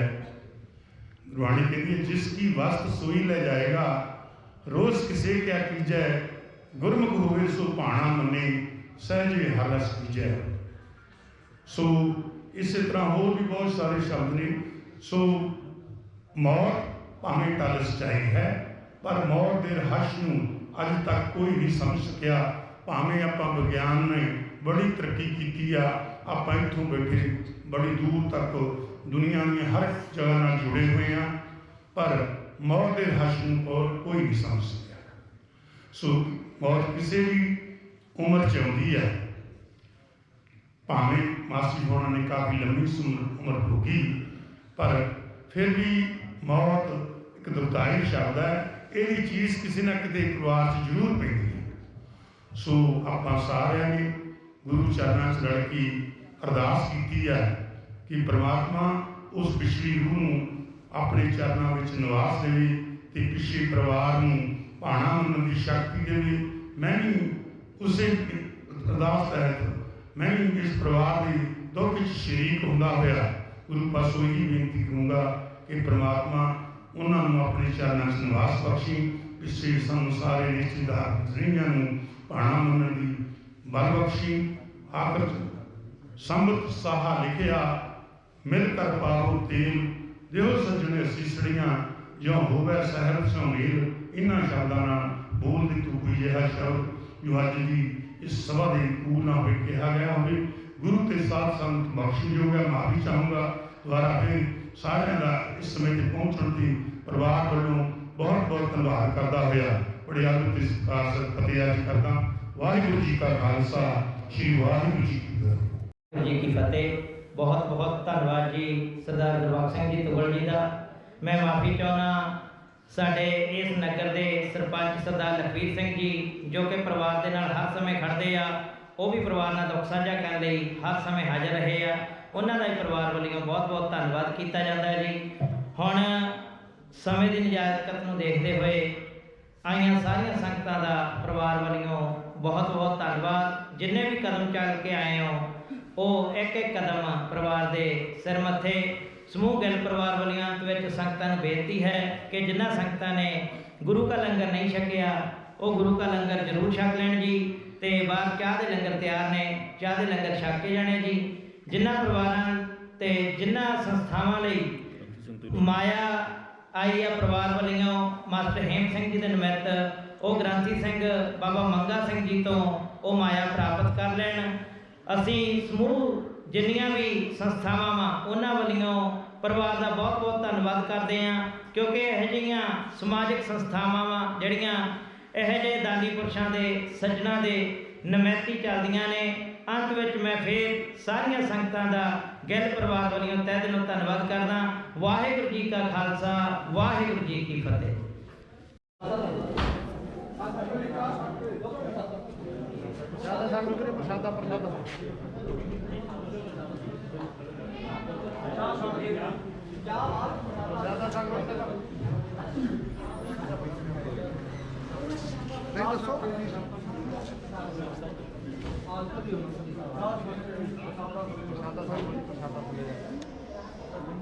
ਹਾਂਜੀ ਥੱਲੇ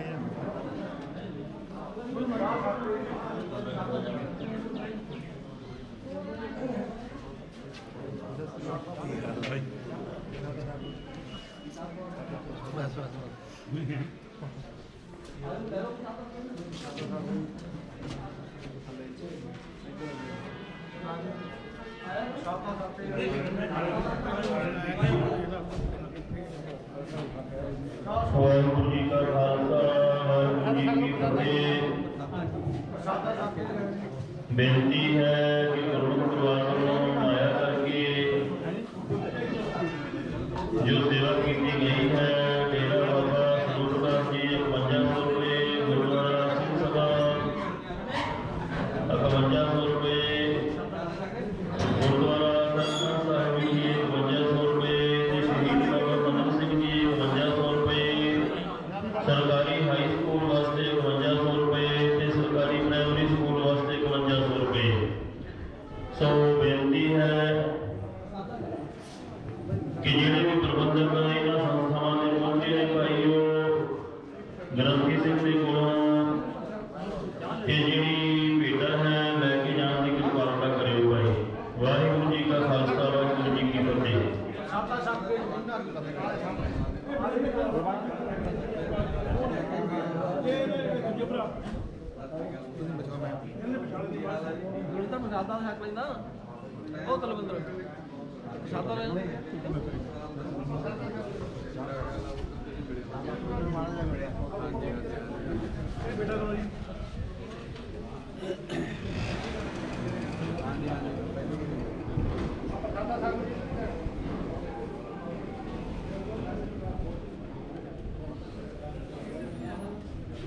ਅੰਦਰ ਹੀ ਆਉਂਦੇ ਆਪਾਂ ਲੰਗਰ ਛਕ ਜਾਨੂੰ ਪਤਾ ਜੀ।